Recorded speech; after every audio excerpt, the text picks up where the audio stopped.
Welcome back to Virtual Huddle. I'm your host and your favorite Warriors fan, your second favorite Steelers fan, and your least favorite Dodgers fan. I'm Mark. I'm not on that Warriors stuff. I'm a Lakers fan, unfortunately. And I've had a decent day today, man. I've had a good day so far. Hey, man, it's your boy Ant, you feel me? The realest fan out there. You know who I root for. New York Knicks, New York Giants, and New York Yankees. You feel me? That's straight New York. Okay. Rough season. Y'all know it's K here. Honestly, if I list my team, people would think I'm the bandwagon. I can't go out here saying Yankees, Lakers, and the Chiefs, bro. They gonna look at me crazy. So we can just go past that. Because we all know. We all know. We know what. You a bandwagon fan, bro.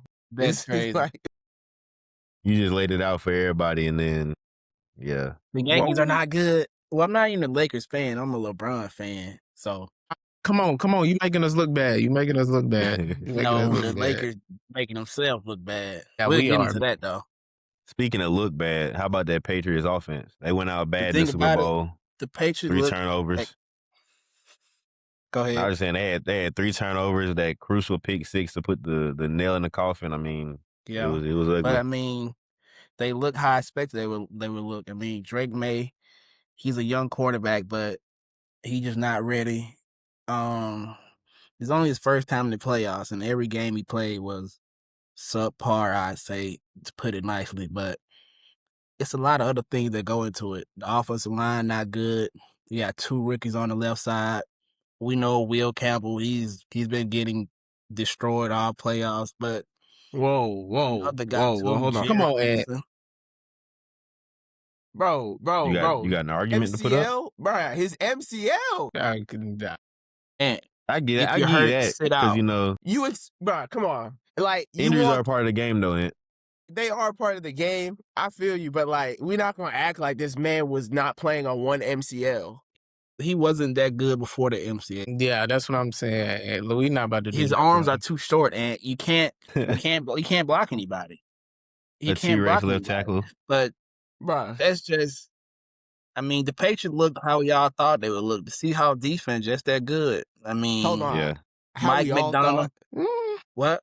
I thought it was gonna be, well, I had a little more high scoring game on both ends, but I mean, I figured if Sam Darnold, controlled the. I thought the Patriots was going to score more. I thought they was going to score more. But, hey, I told y'all, I did say Drake May is overrated. And he showed y'all why he was overrated in that game. I just didn't trust the quarterback play. Sam Darnold actually did play good. I'm not going to. He played decent. He played he played okay. But he didn't turn the ball over. That's all you can really. That offense was terrible, and the Seahawks defense, we already know how good. That Seahawks defense was the story. Man, the Seahawks defense, yes. Go ahead, Ant. Good. Yeah, man. I said the Seahawks defense, it was good. I'm not gonna lie. What Mike McDonald has been doing with that defense, yes, has been amazing. They've had a great season. One of the best defenses we've seen. I think what they say it was like a top 8 defense in the NFL. Mm-hmm. But I think it comes down to experience. I mean, we all know when it comes to these big games, experience plays a big part in it. And with Drake May, I think, there was a lot of things where it was just like misreading the defense. And like we said, Mike McDonald's this great defense going up against this second-year quarterback, first time in the Super Bowl. He's got to read the defense, tell the offensive line where to shift. There's a couple times you're seeing he's telling them shift left, and they needed to shift right. And that led to him getting sacked. And it comes with the game. Like, he's going to learn from that. I feel like he's going to bounce back. I think this game, it didn't go how he wanted, but I can't say we could expect too much because, like I said, this is his first game out there, and they were going up against an elite defense. Yeah, they were. Yeah, once they had them in a situation where they knew they had to pass the ball, it got ugly. I think the running total was like, 32 to 18 or something like that. Most times in NFL games, you run the ball that much more than your opponent, you probably are in good control of the games. With Kenneth Walker, I had said in the last episode, I said, hey, look, Kenneth Walker played a great game against the Rams, 4 touchdowns. He came out there and he picked up right where he left off. And so, if you got the run game, that opens up the passing game. When you look in that, they didn't score a touchdown till the fourth quarter. And that fourth quarter, that play that they scored on, I think it was a play action, and they They bit down. They bit on the run. They bit on the run, and they couldn't cover the tight end that went out to the corner. And it was a touchdown. But it's like, if you can't get your run game going, your passing game is going to struggle. And they couldn't get anything going really on any side for the Patriots. Yeah. But the Patriots defense. Go ahead.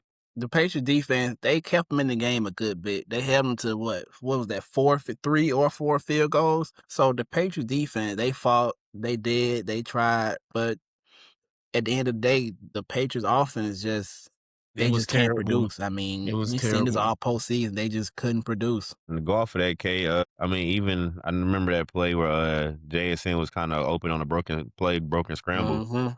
I mean, that would have been a touchdown. So I think the Seahawks kind of had more opportunities. Kenneth Walker would have been, close to 200? I don't know if he would have broke it or not, but without that holding call, I mean, they had a lot of big plays that didn't go their way or, ended up not being touchdowns and still were able to, control the game and, put their stamp on it. It just felt like a mismatch. It was a mismatch to me. Yeah. And, I mean, if you look back the whole season, the team that's put up the best fight against them, aside from the team, the 3 teams that beat them, I'd say the best games we've gotten have been Rams, Seahawks. Yeah. So those were the 2 best teams in the league, the Rams and the Seahawks. Yeah. I agree. Well, Josh Allen was up there, but I'm not gonna show my fandom too much. Though. Okay. I mean. But hey, yeah, Josh speaking Allen, of best teams in the league, going to the offseason, my Steelers got a lot of work to do. You know what I'm saying? That's what you follow up with after saying best teams in the league. The Steelers. That was a great segue, elite segue. I'm already knowing. Appreciate you. Okay. Anywho, we got to get our QB situation handled. I don't know what we're gonna do at that point. I prefer to not draft a quarterback in this draft, but that means we have to find something to do this year, which kind of runs the similar scenario to what the Warriors had going on. Was like, do we focus on now or do we focus on the future? Because we got, some players. TJ Watt is, creeping up in age. And Hayward, he could call it quits at any moment. You don't want to waste, especially in football, you don't waste a guy's season like that. Do we trade them for picks? Do we keep them and try to get a quarterback that can, if not help us win the championship, at least help us be competitive? Because we're going to be honest. So you're not buying in on Will Howard? Did y'all not get Will Howard last season? No, bro. You want me to move forward a 6th round quarterback, 5th, 6th round quarterback? Bro, I'm cool. Man, that's not the worst option, bro. So what are your thoughts on Mike McCarthy? It's a hire. It was, I think it's similar to the Tomlin situation where he'll be able to raise, bad team ceiling, of course, with his experience. But I think his problem, will once again be getting him over the hump, getting him over the finish line. Hopefully he doesn't end up in a situation like Tomlin where he ends up being, crazy floor raiser where we're having teams that should be going, somewhere in the record range to be having a top, 15, top 10 pick to sliding down the top, to the lower of the first round with the 20s, maybe the high teens. Kind of want to avoid that. I'm ready to get out of that kind of sense of mediocre seasons back to back to back. I want to either, get what a fair pick do the Steelers have? 21st, 21st pick. Yeah, it's ugly. So what direction you want to go? We've passed up on, in similar pick range, we passed up on Lamar Jackson in previous years, or in that year. But, let's try to get over that. I think, honestly, I wouldn't be mad at getting off those players I was talking about earlier, some other older players, and some picks, and just go ahead and rebuild it. Go ahead and, see what Will Howard's made of. I mean, we drafted him. I really think we could just, kind of take a season off. I mean, Mike Tomlin, I think half the reason he was still there for so long was the fact that we didn't have any losing seasons. He got to leave on that. He kept that, to it, to his thing. That's, a great accomplishment for as long as he was coaching. Obviously, the Steelers, don't have too many head coaches, in the recent history. So I hope Mike McCarthy can keep that going. It's just a matter of how loyal will we be, how quick will we be to let him, sit on his quote unquote hot seat when a better coach is out there for us to get. I think right now the field was limited for us to get head coaches, at least ones with experience. Like I said, we don't want to be having high coach turnaround. That's how it's not how you build a dynasty, or build championship team, build championship culture. So I think doing our best to kind of just try to do that. I think we need to get a playmaker, another one. Kenneth Gainwell had a great season. DK Metcalf's cool, but I think we need one more player on the other side of DK. You mean like a George Pickens, which you gave up? I was finna get into that. Yeah, I don't know what that was about. I like Pickens. I thought him and DK were finna be the nastiest receivers as far as like just the type of players that will block a DB into the bench. Will take the extra step. I mean, sometimes like you saw DK, it kind of hurt us towards the end of the season, but it's football. Sometimes you just kind of be able to have guys that can get real close to that line. Sometimes they may cross it, but I mean, it's not a nice game. It's not. You don't go out there to make friends. So I'm not mad at that. And then just O-line. Sometimes I feel like our run game struggled, but that comes from I think the inability to pass too.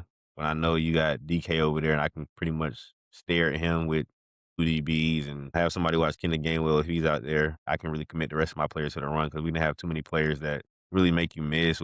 Even if you completed a short pass, they're getting tackled on the spot. So it's but it's hard for me to say I like our outlook because I don't know which way we're going. But as we get into the offseason, combine time, draft time, maybe we make some more moves and kind of see where we're going.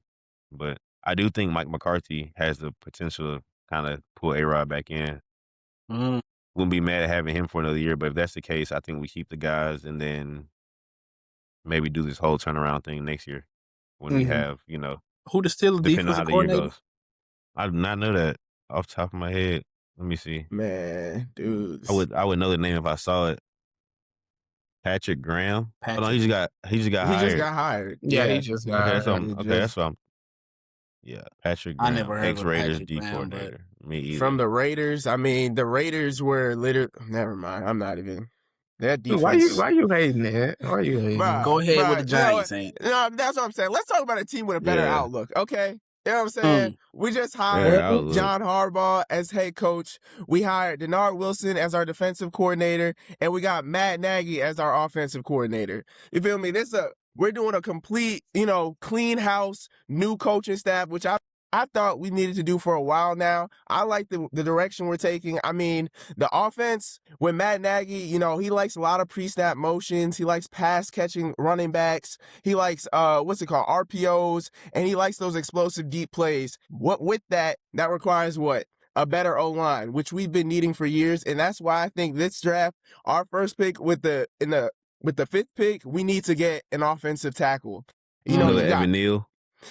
Hey, listen, Evan Neal. Now he did not work out how we expected, and being at Alabama, obviously I was rooting for him. Things just haven't worked out the way we planned, and so we just need to ramp it back up. Maybe if we pick somebody up, that might re-energize them and get them going. But as far as I'm concerned, we need to look at Francis Mauigoa from Miami, Serfano from Utah, and I gotta throw him in here, Caden Proctor. And I mess with that. I'd love to get any three of them, but I also seen there's chances that we might go for maybe a wide receiver, which I wouldn't be mad at either. Someone to pair alongside with Malik Neighbors, who's explosive already.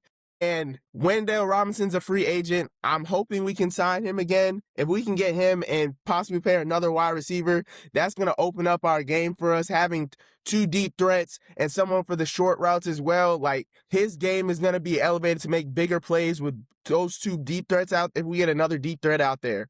So I'm really interested in seeing what we end up doing, because I'm hearing if we go wide receiver, we might go for Jordan Tyson, which I wouldn't be mad at. We might go for Carnell Tate. I wouldn't be mad at either of those. So honestly, I think we've got a great outlook. If the future looks real bright for us, and if we can get our offense really going, I think this coach will be great for Jackson Dart. Jackson Dart can do amazing things with this coach, because I think his game, being able to run, and we already know he can pass, and being able to run it is gonna be great for us. So I think this future looks real bright for us. I don't know about the Steelers, but I personally like the moves we've made so far. Wait. And you're the 4th best team in your own division, so how do you like your future? Every other team has a proven franchise quarterback. Hold on.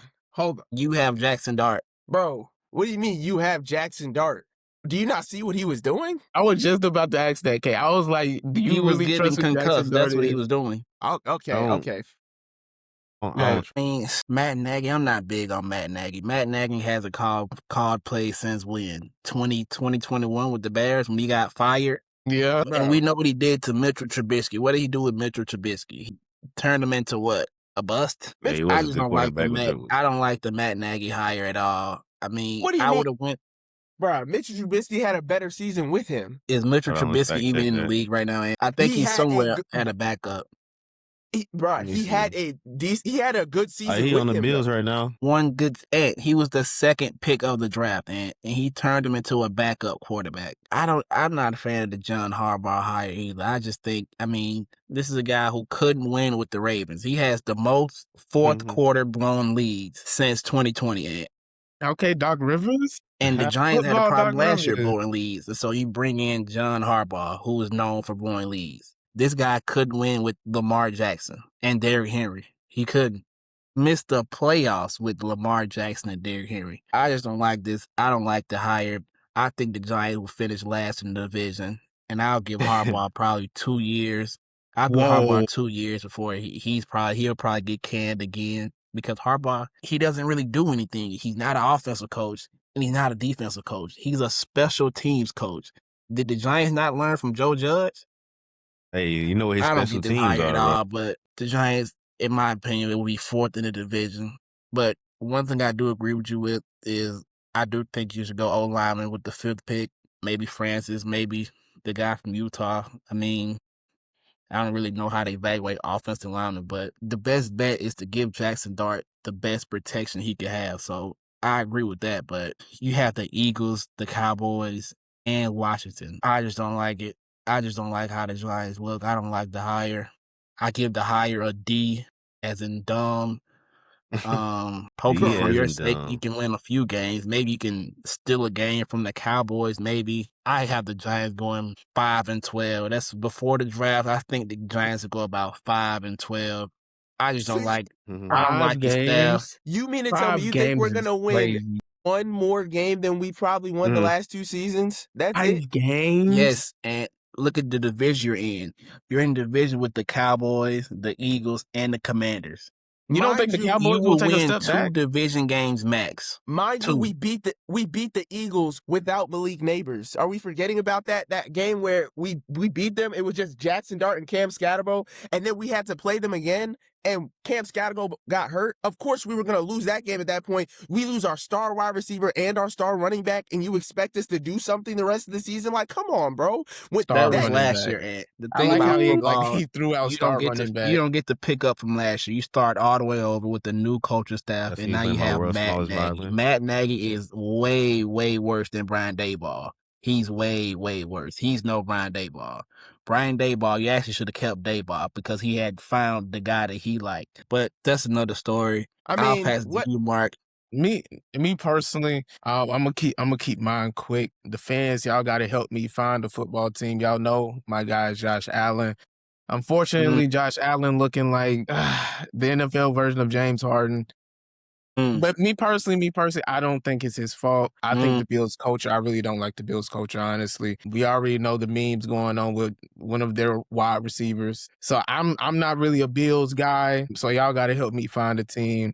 But I'm going to keep mine quick. Go Josh Allen, man. We hoping for you this season, man. We hoping for you this season. Hey, man, if you're smart, you come over to the Giants side. Forget what Kay is talking about. This team is about to do something. Y'all watch. Mark my words. I'm not a big fan of Jackson. What is their record? Man. What do you think the Giants are going to do, Ant? I know it's early, but what are the Giants going to do, Ant? Honestly, I'm not expecting us to go out there and win 12 games. I'm not saying that. But I think a 7, 8, 9-win season, that would be a win for us. That would be a win. I think as we develop, I mean, I wouldn't be mad. Say we get an offensive lineman, like I said, maybe we get another running back to pair with to Cam Scatterbo, possibly try and get a veteran wide receiver, pick somebody up. I know Tyquan Thornton, he played under Nagy. He liked how he played, and he averaged 23.1 yards per catch under Nagy's offense. We bring him in. He already knows Nagy's scheme. Put him with Malik Neighbors. Get the offensive line right. I think that's a team that, can make some noise. Like I said, I'm not saying we're going to win it first year out. Like, that's unrealistic. I would love that, but I think we could definitely improve and not just be one win better than last season. So do you think the Giants can compete for a wild card spot? Be honest, I think we have the potential if we make the right moves. So you don't want to go out on a limb and say it. Yeah, go out on a limb. I mean, shoot, okay, it. Yeah, it's still early. I like the change. It's still early. Okay, there we go. But look, like I said, I got to see what we do in the draft. I like our change in coaching staff and the new changes we're bringing because, like I said, we've needed it for a while. We've been stuck in our ways, but we decided to move and change. I think some good things are going to happen. I like the direction we're going. Like I said, we could be. We could be. Okay, so I have a question for you, and then we can probably just move on after this. Well, no, K still has to go. So, would you be surprised if they're the worst team in the division next season? If they're the worst team in the division, yes. Okay. Wow. Because frankly, I'm just gonna say, you know what I'm saying? The Cowboys keep being this team that everybody every season. That's the team I was looking at. I don't know. Every season it looks like, oh, we got MVP Prescott. We got this team's looking like the team to beat, and then the end of the season comes and they crumble and they either lose in the first round or don't make the playoffs. Wait, but Dak Prescott owns the Giants. Hold on, he owns the Giants. Does he not? I don't know the last time the Giants beat Dak Prescott. I think he's won 10 in a row. Can you remember the last time the Giants beat the Cowboys?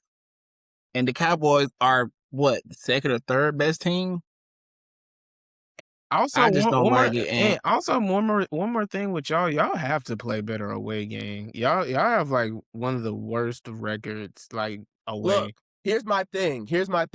Like I said, the way we looked in between, it was I think games 3 through 5, we were looking like bro, the injuries, we just got plagued with injuries. We kept losing players. But if you look at that Broncos game, that was one of the worst games I've seen out of fourth quarters I've seen out of us ever. To give up that lead. But for us to be up like that showed that we had the talent to compete with the team that made it that far in the playoffs. So it's looking at that, obviously our defense needed work because why did we give up that many points in one quarter? That's ultimately why I think our DC got fired so early and he was the first to go. Where was Abdul Carter? Bro, Abdul Where Carter was Dexter Lawrence? I think Dexter Lawrence had a half a sack this season. Look, I got something even better. What? So the Cowboys actually lost the last game to the Giants. No, I know they did, but Dak didn't play, I don't think. I don't think he played. Before then, it was 2021. I know it's been some years, and I didn't even. That's why I didn't even mention last game because I don't even think Dak played. That's Cleveland Browns territory. And look, hey, McKay, go with your team, man, because and over here. Right. Well, I don't want to say the Chiefs are quote unquote my team, but I like Mahomes, so X and O's and not the Jimmys and Joes, as Justin loves to say. So the Chiefs have the 9th pick in the draft. I think, I just said you need more weapons and explosives. I think you have to go D-line. These past 2 Super Bowls, they've shown us anything. Defensive linemen win the game. Defensive linemen win the game. If Ruben Bain is there at 9, I'll take Ruben Bain there at 9. I like Ruben Bain. Or if Bain not there, I like the Lemon guy from USC, Kyle Lemon. I like him. The Chiefs just need someone who can make plays other than Mahomes. I mean, Isaiah Pacheco, he was a 7th-round pick for a reason. He's a good player, but he broke his leg and he hasn't been the same since. Kareem Hunt, he was a good player, but now he's just like a fullback. He'll get you 3 yards and that's it. I think his longest run of the season was 15 yards maybe. So I think the Chiefs should go there. And then you still don't know what to do with Travis Kelce. We don't know, is he going to retire? Is he going to come back? I think he'll come back just because, I don't think he's done yet. I think he's still hungry. He did have a better season last year. So I think he'll be back. But the Chiefs just need to evolve. Andy Reid has to evolve. I seen a stat earlier that said the Chiefs went under center the second least in the league. They went under center the second least amount in the league. First was the Los Angeles Rams, and we know what their offense looked like. So I think the Chiefs just need some evolution on offense and defense. They have to figure out what to do with McDuffie. McDuffie needs a contract. Are you going to trade him? Are you going to pay him? I don't know. But I wouldn't be mad if they trade him because He's really a slot corner. He's not really a dominant outside corner. He's more of a slot guy, which is an important position, but he's going to want outside corner money for you. I mean, obvious reason. Chiefs are in a situation right now. They have to have a good draft. They haven't had a good draft in about 3 years, I'd say. They need about 3-4 impact players. They just keep missing on these picks. And when you pick in the 30s like the Chiefs do, you have to hit on these picks because you won't be able to pay all these guys. You with Mahomes and Chris Jones. So you have to nail your picks, which they just haven't been doing. FAU, they drafted, I think, in 2023. He's a bust. George Karlaftis, I mean, he's a good player, but he's not a pass rusher. I mean, you need pass rushers to win games. Mahomes has been carrying his team for far too long, and now it's time for the Chiefs to help Mahomes. Think about it. Joe Montana had super teams. Tom Brady had super teams. Peyton Manning had super teams. When is Mahomes going to have his super team? He just hasn't had a super team. Eli didn't have a super team. And he beat Brady twice. No super team. That's true, but he had a super defensive line. Yeah, I was about to say, I think it was Mahomes. He had a super defensive line, right? Justin Tuck, O.C. Umenyiora. That's a super defensive line, right? Mahomes didn't have a super team? Mahomes has never had a super team. The Chiefs always have a weakness. I don't know about that. What year do you think the Chiefs had a super team? I don't even know what's the best version of the Chiefs. 2019, maybe? When you had Tyreek Hill, Travis Kelce. But the defense wasn't super at all. Teams have no weakness. Yeah, Tyrann Mathieu was great. He changed life. Was Chris Jones there? He's a DB, Chris Jones, he was there, but... So what are we talking about? No super team. What are we talking about? That's 2 out of 11 players. That's that fandom, y'all. That's 2 out of 11 players. On top of the offense with Tyreek Hill, Travis Kelce, and Pat Mahomes, like what more do you need? Okay, that's 5 out of 22 players, Ant. Is that even 20%? Okay, what you doing? What you doing if you load into a Madden game with 5 X factors?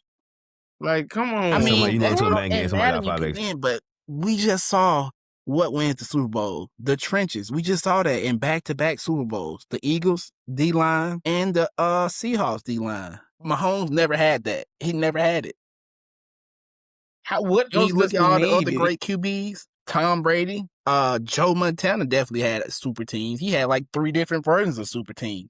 When is Mahomes gonna get his super team? Mahomes has a dynasty without ever having a super team. I never seen anything like it. I mean, Ant, if you could tell me the year Mahomes had a super stacked team, I mean, look at the team Jalen Hurts has. When is Mahomes gonna get that?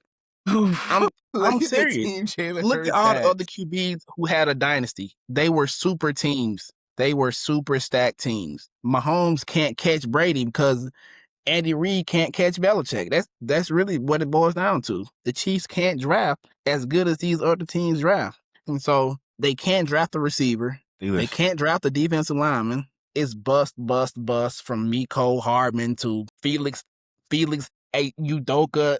He's a bust. I mean, bust. These guys can't contribute. Mahomes just need guys who can contribute to the team. The Chiefs struggle to fix the offensive line. The Chiefs are failing Patrick Mahomes. So before we move on to the next topic, okay, just one question. You don't think the 2020 Chiefs were a super team? No, when they went 14-2. You don't think so? 2020? That's the year they made it and played. Oh yeah, look, that's another thing. The 2020 Bucks, that's a super team. Antonio Brown, Mike Evans. And think about it. The Vita Vea, Shaq Barrett, Jason Pierre-Paul. No, bro. Those are stacked. They had Tristan Wirfs on a rookie contract, Antoine Winfield, Devin White. What's the other guy name? How come I can't think of his name? Devin White, Levante David. That's a super team. Mahomes never had a team that good. Never. Man, you want them to lay out the red carpet and for him to just walk into the Super Bowl. Like, what are we talking about, bro? No. I said, look at the other QBs. Look at the other best QBs of all time. Joe Montana and Tom Brady. They had super teams. Mahomes never had that super team. Man, if y'all would have figured out... Roger Craig just got into the Hall of Fame. The dude, he was the first player with 1,000 yards rushing and 1,000-yard receiving. When is Mahomes going to get a real running back?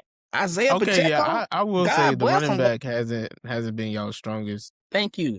Kareem Hunt, since Kareem Hunt in 2018, the Chiefs haven't had a running back who can consistently make plays. And that's why I say they're failing Mahomes. He's covering up a lot. Without Patrick Mahomes, after Mahomes got hurt, the Chiefs averaged 9 points per game.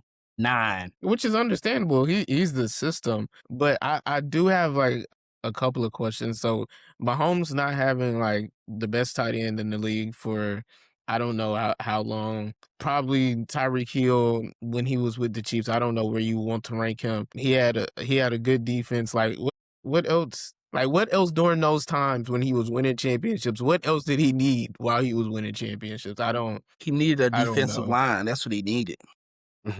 Bro, the Chiefs defense line is Chris Jones and friends. Chris Jones and a bunch of guys. Hold on. But no team is that stacked, bro. Like, what are you trying? Like, the Seahawks weren't even, they had an amazing defense. Their offense wasn't elite. Like, Sam Darnold's not an elite quarterback. He's not, but their defense was legendary. Like, McDonald is a legendary defensive mind. Has Mahomes ever had a legendary defense? He's had a legendary offense. He had a legendary offense.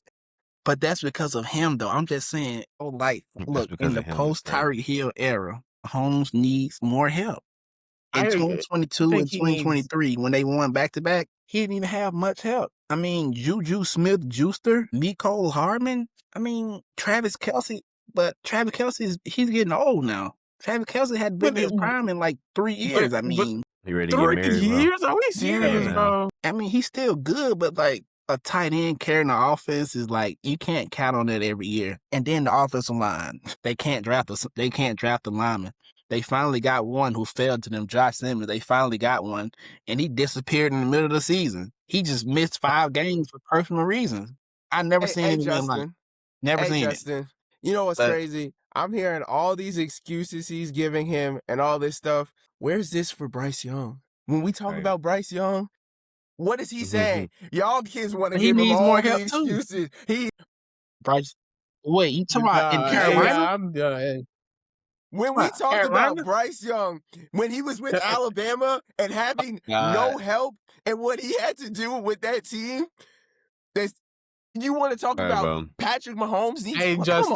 Justin, it's time. We can talk about that this summer when we get into that portal. We'll revisit this near the draft. I just want to say, go look at Joe Montana and look at Tom Brady. They had stacked teams all the time. They never didn't have a stacked team. Mahomes, why can he have a stacked team? So and Mahomes have a lot to do. Players better, man. Yeah, we can move on from that. Yeah, speaking of stacked teams. Congrats to the Seahawks on a Super Bowl ring. Congratulations, man. Y'all should have 3 in the last 20 years, but we know what play messed that up, man. NFL, watch out. Giants are coming. All right, yeah. So just hurry up. Yeah, like I said, speaking of stacked teams, because I don't know what that was. Let's get into this All-Star game, right? So it's a round-robin style event. I feel like the fact that we have to explain what the All-Star game is, it's too much. That's a problem. Just keep it the same. I don't know why they keep changing it. I don't know why. I don't even care. I honestly don't care who wins. Steph's not playing. I'm sure a lot of other guys aren't going to play. SGA's my favorite player isn't playing. Shea is not playing, guys. Yes, but we can get into I forgot what the stars stripe. I forgot what color was which, but Team USA with the red team on the graphic is Scotty Barnes, Devin Booker, Cade Cunningham, Jalen Duren, Anthony Edwards, Chet Holmgren, Jalen Johnson, and Tyrese Maxey. Question. The blue team, what's up? Can Duren play? He's suspended. Yeah. It's just games. It's just regular season games. Okay, I just didn't know. I didn't know because I seen he was suspended. Banned, bro. I was just trying to see because I didn't know if the penalty went into the All-Star game. They're just going to let him. It's the question. Then Jaylen Brown, Jalen Brunson, Steph Curry, who's not playing. I forgot who he got replaced by. I think Brandon Ingram, Kevin Durant, LeBron, Kawhi, Donovan Mitchell, Norman Powell. And the world team is Giannis, Denny, who probably, I'd be surprised if Denny plays. He might. I think Denny's going to play. Luka, if he hasn't been officially ruled out, he might play. Yeah, he's saying he's going to try to play. Jokic, if he plays, he probably going to be out there playing around, Yeah, he like the Warriors All-Star game player. Jamal Murray, Şengün, Siakam, Wemby, and the GOAT, the big bodega, Karl Anthony Towns. Do y'all have any opinions on this game? I mean, honestly, I think it's either gonna be World or Stripes for real. Like Which one is Stripes? all the veterans with Brunson and them. I just don't see how. I mean, I know Curry's gonna be out, so that's gonna hurt. And then SGA's out for World, so it's like, okay, but I just think, I don't know, I feel like World is low-key overpowered. But Giannis isn't playing either, though. Now I think about it, World is hurt. I'm going with Stripes, bro. I'm going with Team USA Stripes, bro. I was about to say, you came in with a whopping 2 out of 3 teams that you think were going to win. No. That's my bad. I'm going to go with Stripes. I was looking, I was like, wait, hold on. Two. You got Stripes in? Yeah, bro. World is hurt. Giannis is hurt. Denny, you don't know if he's gonna play. SGA is out. To me, I think this is definitely going to the Stars. They have like a lot of like 1-time, 2-time All-Stars. I think they probably just gonna want it more, honestly. And also, I'm probably kind of hating on the Stripes because Norman Powell got in over Michael Porter Jr. So me personally, I'm going with the Stars. Do think you said the Stripes have the red jerseys, right? The stripe. I'm pretty sure the Stripes have the red jerseys, and they also have the worst jersey out of this too, which I think is a pro for this All-Star year. These are probably some of the best jerseys, like me personally ever. But these are like some really good like All-Star jerseys. I think ever. These jerseys, that World jersey, the white one. Are literally perfection, but I haven't even seen the jerseys on. They're amazing. But I think I got the Stars coming into this. A lot of 1-time All-Stars. Team World, I don't know if they really gonna. Hold on, it's World versus Stripes first game, correct? That's a championship in my opinion. So the Stars get 1 game, and the Stripes are the World. Whoever comes out of that game, they have to play the Stars. Yeah, I'm going with the Stars. Me personally. Yeah, it says Team A will play Team B. The winning team from Game 1 will take on Team C in Game 2, followed by the losing team of Game 1 meeting Team C in Game 3. After Game 3, the top 2 teams will play. That's annoying. Yeah, I don't know why they just won't keep it West versus East. All right, me personally, I don't know. Did y'all have a problem with the draft? Like when they had captains drafting? Like to me, I think they just for that when they drafted. I liked it. I liked when they would draft. The draft was cool. I feel like players would play a little harder. You know, players who got drafted lower, they came out the gate a little more fire. I don't know why they changed that personally, and then they tried to bring back East and West. We have to stop that as a culture, trying to like bring back nostalgic things. That stuff just doesn't work. I mean, East and West wouldn't be bad. East and West didn't we do that last year? That was one. It was either last year or 2024 when we did that, and that was had to be 24 because last year they pretty much did the same thing and. They still had LeBron and them and Steph and them and all them on the same team versus pretty much a world team plus 1 American. Yeah, me personally, yeah. I remember now. I'm kind of I think they should just go back to the draft format. I think it was fun. It was interactive. Yeah, especially when they casted it. Exactly, especially when they did it that one time in person, like when they was like drafting like at the All-Star. Yeah, that was like when Jokic got left. Exactly. That was insane. That's extremely interactive. So I think they need to go back to that. But the thing is, I do believe if you want something to stick, you have to keep doing it for multiple years. You can't just say, hey, we're going to do this for 1 year, then change it the next. Like, if you want something to stick, you got to be able to do it consistently. I think it should be a fun All-Star game. I would say the thing I'm most excited for is probably that 3-point contest, though. I seen Damian Lillard's name. Yeah. That's where I was finna go next. I was just finna let y'all know who everybody, who all the participants were. If y'all didn't know, just run through that. Got D-Book, Khan, Dame, Tyrese Maxey, Donovan Mitchell, Jamal Murray, Bobby Portis, and Norman Powell. Bobby Portis. I'm going Khan. I'm going Dame. I'm going Dame. He in here for a reason, man. Yeah, I think I'm gonna go Dame. I mean, he ain't been doing nothing but shooting probably in-place jump shots for the last however long. That's all he's been doing. That same probably speed he's going to shoot at. He probably hasn't been going to gain speed at all yet. So, man, I think I'm going with Dame. I love Dame, but give me Tyrese Maxey, man. Give me Tyrese Maxey. I feel like the thing is, and when you watch historically, like throughout the 3-point contest, those guys who like really score the basketball a lot and shoot like threes a lot too, they really don't have like the off the dribble threes mostly. They really don't have like the best performances in in the 3-point contest. So that's why I was kind of off Maxey. So I can see Khan. I can see Dame. I can even see a guy like Norman Powell just getting hot, even though I'm still mad at him. But I think that's probably gonna be the most fun. I have no clue why Bobby Portis was in. I guess they need to find a big who could shoot. I don't think the 3-point contest always have to include a big. You just get the best 3-point shooters. But hey, man, I'm not too mad at it. But the 3-point contest is probably gonna be the thing I look forward the most.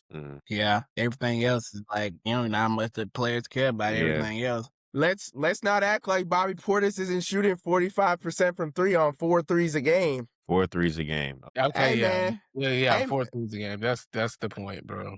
That's the point. Yeah, here's the what is season total, man? What's it called? Scroll down some. Let's show you the totals. I'm trying to see right now. I just think Khan gonna announce himself. Are we looking up Bobby Portis? 3-point totals. Yeah, come on, man. Hey, Bobby Portis, you know what I'm saying? Bobby Portis can hoop, man. He got that ring. He definitely can. He does have a ring. Man, Bobby Portis in a 3-point contest is something that I'm not trying to hear at all. Yeah, trying to justify it is crazy. I'm not gonna lie though, this dunk contest, I feel like the last couple years. Hold on. Let's go to the shooting stars. Man, the who? The craziest shooting stars. It's the craziest competition of them all. I have no idea how they're gonna do it this year. Basically, it's a team with 3 people shooting. I thought it was interesting the teams that they decided to do this year. They did the All-Star with Scotty Barnes, Chet Holmgren, and Richard Hamilton. So I think that'll be a fun team. They got Team Cameron from Duke, Jalen Johnson, Con Kneppel, and Corey Maggette. Then we got Team Harper, which I think this is pretty cool. Dylan Harper, Ron Harper Jr., and Ron Harper Sr. They did this before. I remember they had a family one before. Yeah.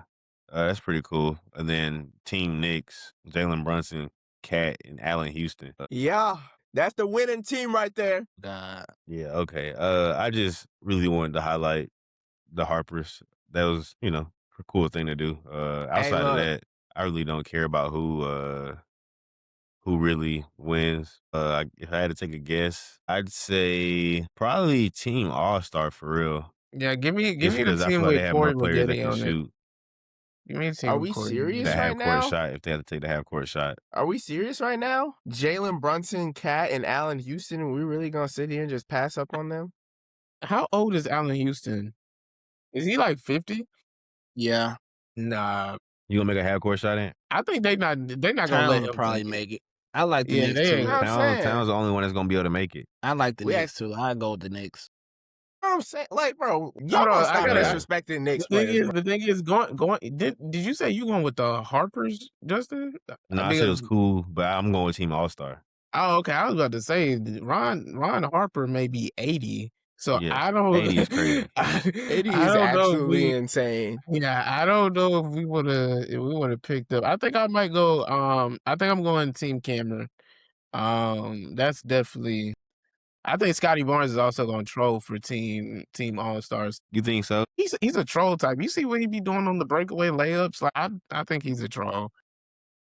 Yeah, I wouldn't be surprised. I don't really know. So the dunk contest though. You got Carter Bryant, Jackson Hayes, Keishad Johnson, and Jace Richardson, who has 5 dunks on the year, allegedly.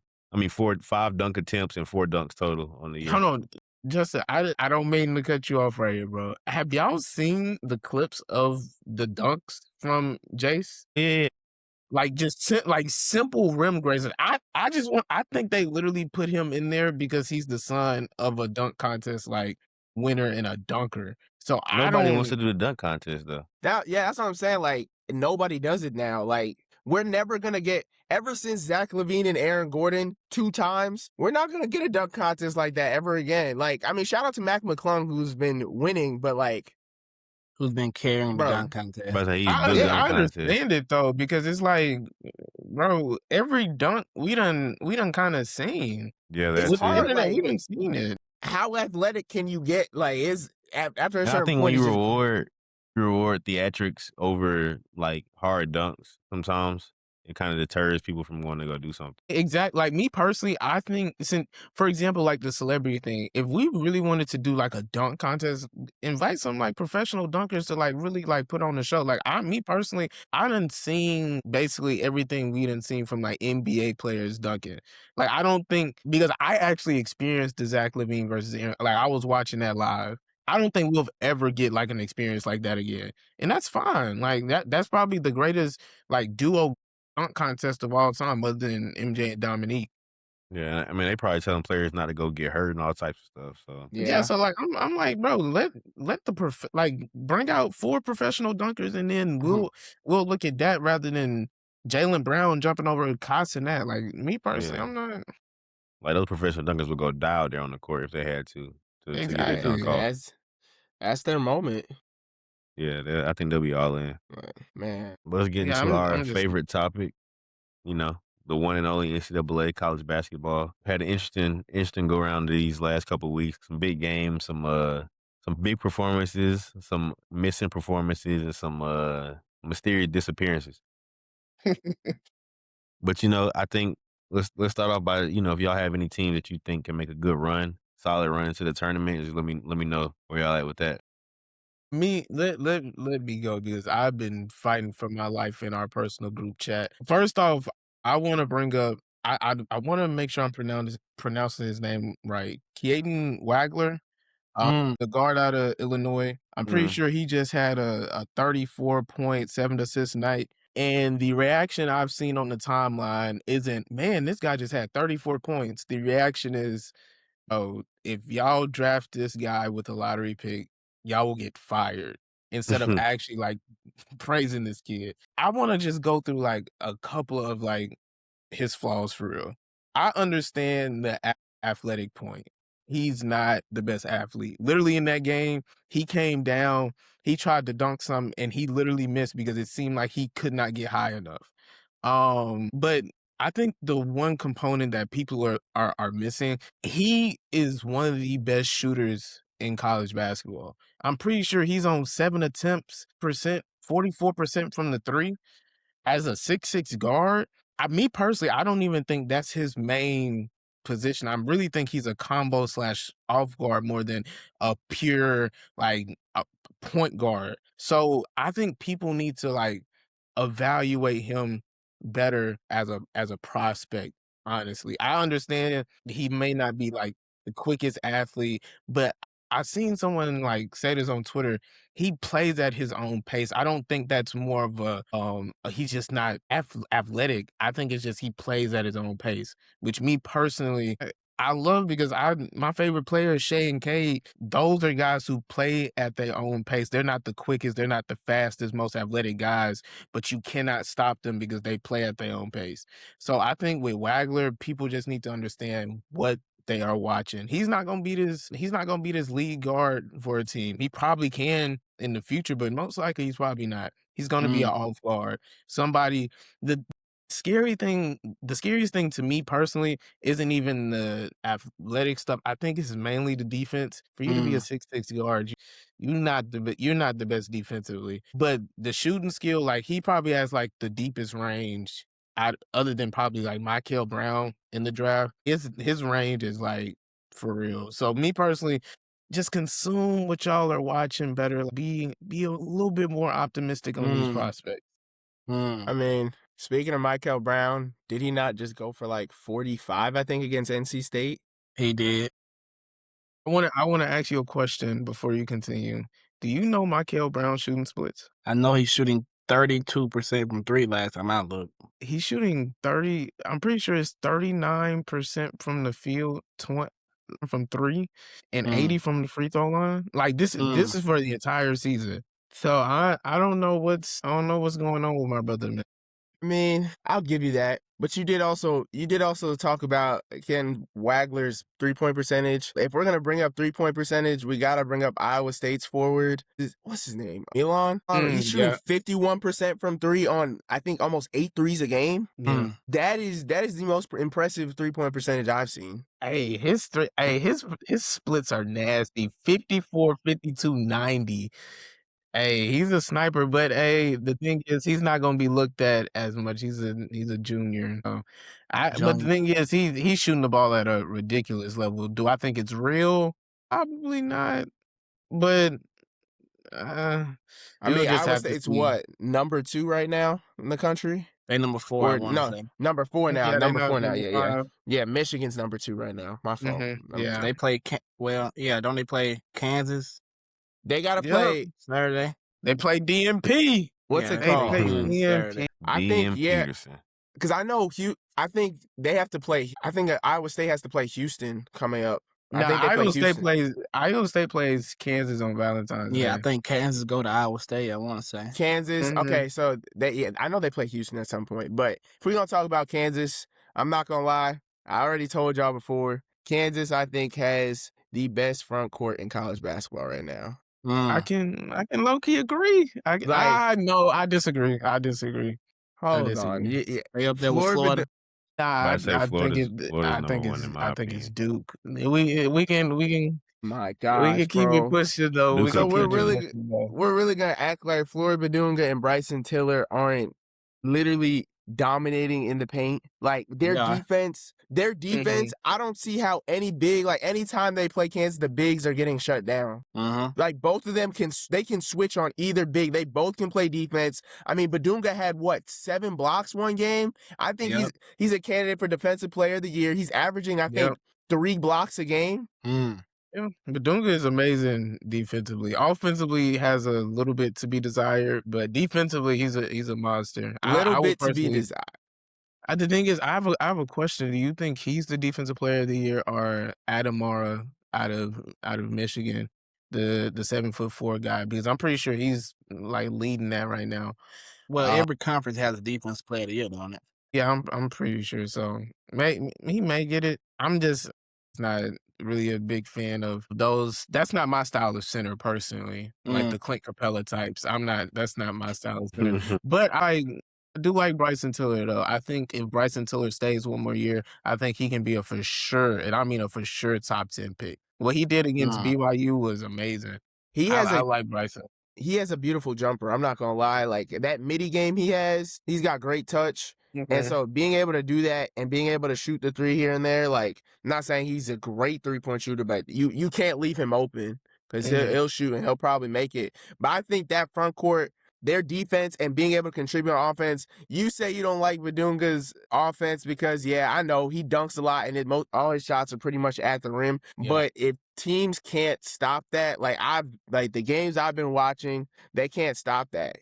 Like I definitely I agree. Like there's just no way, bro. I agree. One thing I do want to say about Bryson Tiller, I'm not really surprised at the 3-point shooting, the touch, the mid-range, like the feel for the game. I'm not surprised about that because that's how he played in high school. He played like an actual forward, someone with the ball in his hands. But now under Selv's system, he plays more like a face-up forward now, more than the forward game that he had coming in to college. So I'm not really surprised. I think if he started off better, if he started off the season how he's playing now, I think he probably could have been in like draft conversations. He probably still is like a late first, second round guy. But if he really wants to maximize his draft stock, I think he needs to come in next year. I mean, I'm not gonna lie. Like, I think if he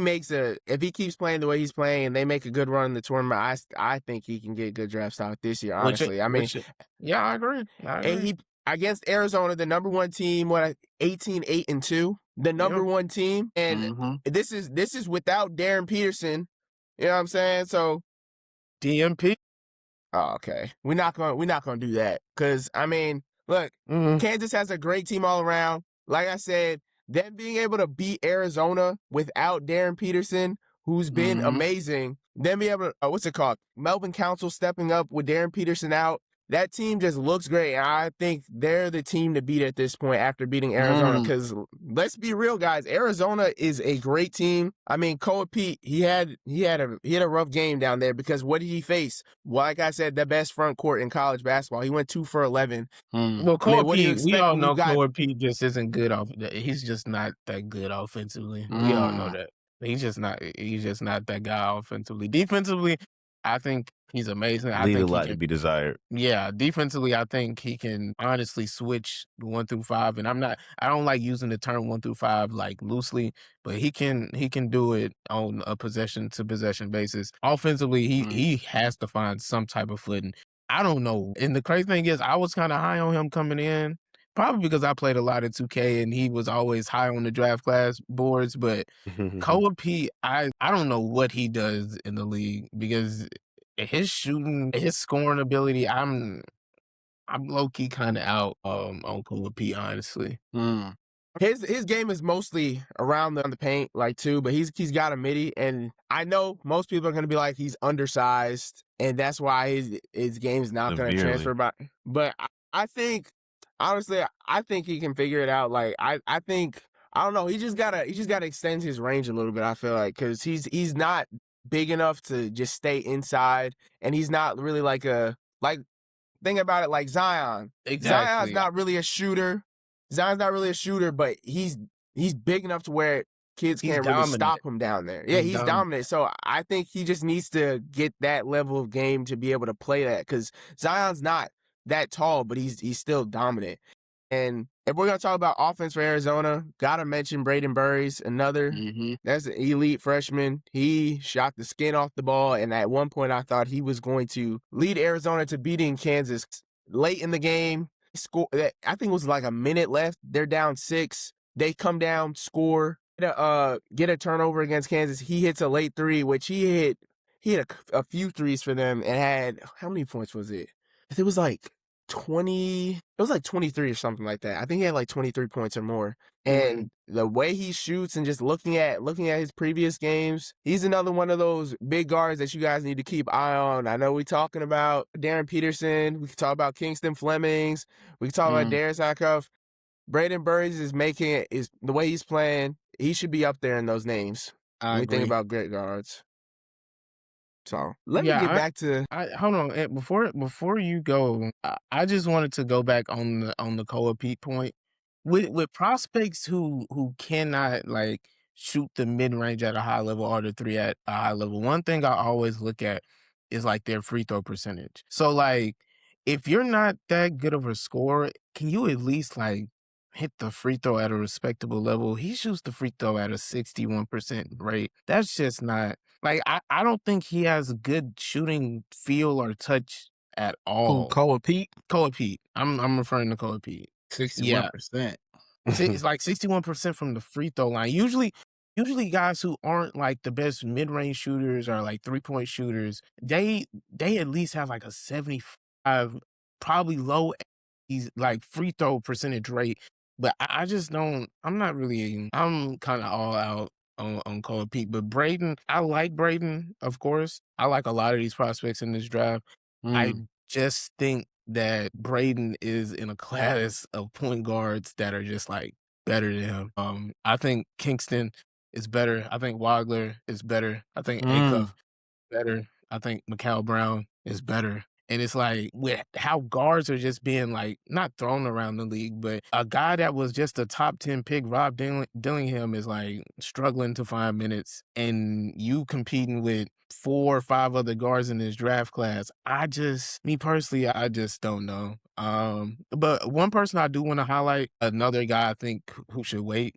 But if he keeps playing like this, you might as well come out. Elijah Arenas, after them first 2-3 games, he looks like a superstar. Y'all talk about Darren Peterson looking different when he plays against these dudes. Elijah Arenas looks like a pro versus these dudes.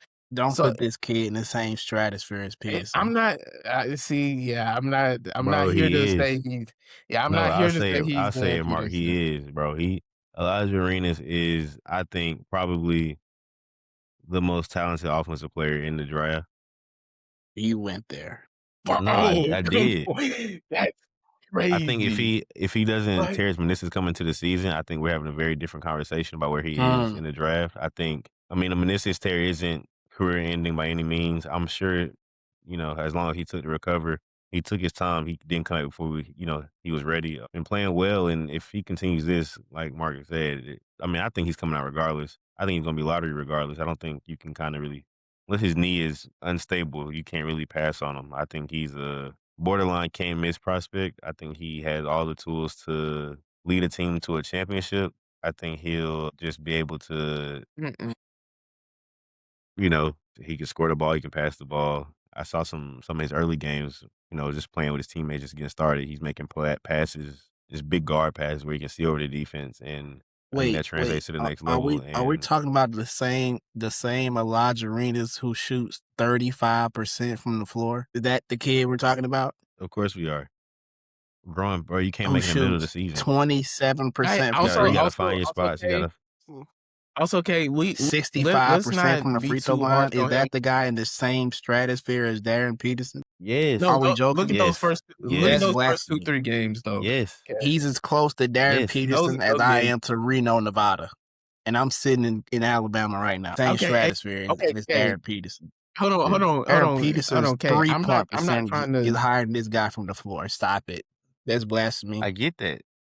Okay, I'm not making that claim. That is just I just wanted to shout out Arenas. But that's crazy. If you give him the whole season, I feel like his stats and all that are looking 30 times better. I mean, he's it's hard to come into in the middle of the season. We're in conference play, in the middle of conference play.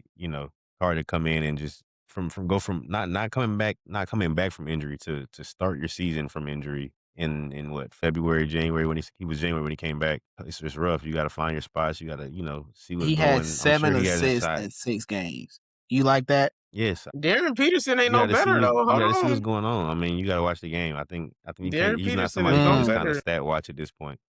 I think you got to watch what he does. Watch what he does on the court. I mean, let's not act like USC just was a great team for this year. Oh, so I need to watch him shoot 39% from the floor, huh? Yeah, you'll see. You'll see he's a winner. He's a type of player you want to lead your team. Let me explain Arenas just for a second for the people who probably just don't know. Arenas is definitely not Darren Peterson. That's me personally. I think that's blasphemy. Thank you. But coming into the season, let's not forget, like, before the car accident, before like the injury, Arenas was a top 5, top 10 like recruit coming into college. This ain't just like a regular Feels guy. like a little Arch Manning-ish, but go ahead. No. Arenas over like the past 3 games is averaging like 25, like 42, 38 splits. So it's like I think you just got to see like what he's doing. Like I think he's an eye test guy. Because the thing is, the number one eye catcher for me is in the last 3 games, he's attempted 30 plus free throws in the last 3 games. He gets to the free throw line better than like probably anyone in the country not named like AJ probably. So like I think his game is more catered to NBA style of play. I do think he does have like the Cam Thomas in him where it's like, dog, are you gonna pass the ball right now? But I think you got to just let it like sit in for a little bit, because I think if he finishes this season out on like the same level he's playing at right now, he's undoubtedly like a 15 pick. But if he wants to maximize his draft stock, you come in next year and you're automatically a top 3 pick. I promise. Arenas, he's the real deal. I just don't like USC, honestly. Hey, well, I'm a watch more of him because I personally haven't watched this game yet, so I'm not gonna speak too much on him. I know they play Illinois next week, so we're gonna see how he matches up against Kenton Wagler. I want to see that game since y'all hyping him up. I want to see, because I just looked at the stats, so I'm not gonna speak on him. Okay, but and the thing is, I understand like watching, like looking at stats and actually watching like what's going on in game is completely different. But do you see from like the first couple of games, it looks bad. He's for sure. It looks bad, and then he ramps up, and he's scoring. Can't expect him to come in mid-season form, and when that's his first game of the season, everybody else is already in mid-season form. Yeah, that's all I'm saying. Because I was looking at the stats like Kay was, and I was like 27%, 30, what was it, 35%? That looked kind of crazy, but I see the last like 2-3 games, almost 30 points. You feel me? And his splits are like what was it, like 40? Like 40, it's close to like 42. He shot 8 of 17. Yeah, so, yeah, like he's gonna get him up there for sure, but he has to because of his team. And I'm not trying to do the team game because you chose his team. School.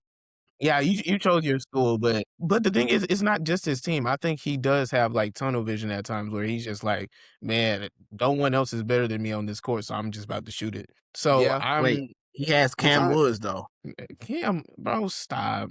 This ain't trying to get you to slander Cam Woods for no reason. Yeah, like I'm not about to slander Cam Woods to defend the I like Cam Woods, man. 8th grade. Yeah, I understand that. I understand that. Some more prospects I wanna bring to the board. And the biggest one that we've probably been debating in our group chat is Cam Boozer as of late. Cam Boozer versus Caleb Wilson. Me personally, stance that I take, I think both of these guys, whenever we do our big board episode, both of these, the top 4, to me, this is not a top 3 anymore. This is a top 4.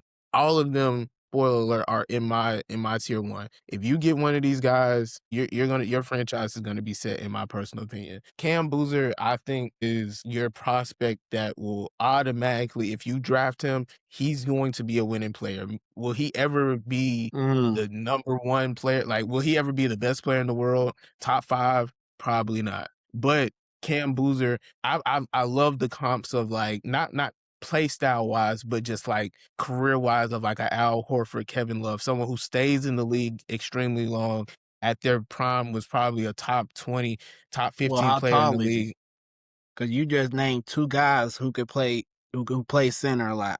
Well, Kevin Love was mainly power forward. He played a lot of center. Recently, Kevin Love was also what, 6? Yeah, Kevin Love was 16, but I also believe that Cam Boozer is 6'8", 6'9" as well. I don't know. Hold on, so y'all think his height gonna be a big thing for him? Like, y'all think a 6'8", 250 power forward isn't a good positional size? He's not 6'8", first of all. How, bro? Y'all are acting like this guy. We don't know like how tall he is. That's the thing. Size. How tall do y'all think he is? Since the media is just lying to us. Look, like I said, he lists the guy 6'9". What is he? He's not. He probably not 6'8". I've seen. We've all seen basketball heights. You've all seen. Yes, we've all seen basketball height. But the thing with basketball height is everybody in the NBA isn't wrong. Everyone in college basketball just isn't listed at the wrong height. It is some anomalies, like when they tried to list like Draymond Green around 6'8", and we find out he's more like 6'5", 6'6". Yes, we see anomalies like that, but we can't assume, they have AJ DeBansta listed at 6'9", so he's 6'7". Like we can't. He's we probably can't just, 6'8" and some change. I mean, that's normally how they do it though. Like they always add. Okay, so if you're any bit over, if this is the 6 foot whatever, 6'8", right? Once you cross here, you 6'9". Okay, I understand that people like to boost height. I think Cam Boozer is finna get that measurement without shoes on, and he's finna. They'll list me like what, 6'11". Yeah, at least 6'10". Okay, so how tall is Caleb Wilson then to y'all? That's the thing. I mean, I these feel guys the same way about both of them. Oh well, if you feel the same way about both, then that's fine. But the thing I feel similar. I feel the same about their height, kind of, sort of. And I'm fine. And I'm fine if you feel similar. And I would just love to like see what you think their flaws are. But if Caleb Wilson is listed at 6'10", and if we're trying to deduct height from Boozer, let's deduct height from Wilson as well. And Wilson is also we know Caleb Williams is a 4. We know he's a power forward. We know that Boozer is a 4 as well. We see him take people off the dribble all the time. Just because he's bigger and stronger than everyone doesn't mean he's a center. Well, he couldn't take. I don't know. I think Caleb Wilson. Caleb Wilson is just a better defender. That's an NBA guy. He is a better defender. Okay, Kay, the point is, I don't think. Do you remember when you were watching that game? Did you see Caleb Wilson just take Boozer off the dribble? No. One of his shots that is like premiered in that game, Caleb Wilson was fumbling with his handle, turned around and just shot the ball over Boozer. I remember that. And he hit the shot. Boozer, like Wilson doesn't have like this spectacular handle either. So me personally, I think Wilson is just more of a project player. I think Wilson probably has a higher ceiling than Boozer. Like out of these top 4 guys, I think Boozer probably has the lowest ceiling. But I also think he has the highest floor as well. I don't think Cam Boozer will be bad or a bust in the NBA at all. Now, do I see bust potential in Darren Peterson, AJ, Caleb? Yes. What? You see bust, so you see potential in Darren Peterson. Well, I think, we just hope that he's not Ben Simmons, and that's literally it. Well, like, Ben Simmons wasn't a bust. Ben Simmons got hurt. Did he get hurt? Well, that's my point, though. That's my point with Darren Peterson. I think strictly basketball, he's probably the number 1 prospect. All of that probably should go number 1 in the draft. Wow, I just think admitted it. I just think the problems that come with him are kind of iffy because in my head it's either 2 things. You're trying to protect your draft stock, which doesn't make sense because all we want to do is see you play. If you play, you're going to be number 1 regardless. Or 2, he actually has real injury concern. And that's the scariest part. If he actually has real injury concern, then I'm personally gonna stay far away from that, especially if it's lower body extremities. I don't wanna touch that personally. We'll learn a lot in the tournament. I think Darren Peterson is that guy too. I think you came all the way around. I like that. No, always thought tell the Darren audience what guy. you said. You said he would be easy to guard, quote unquote. Is that what you said? You came around. I don't think because the way you were trying to phrase him, you made this guy seem like he was the next coming of Michael Jordan, which me personally, I don't think. Well, Michael Jordan can't shoot like this kid, but this kid has it all.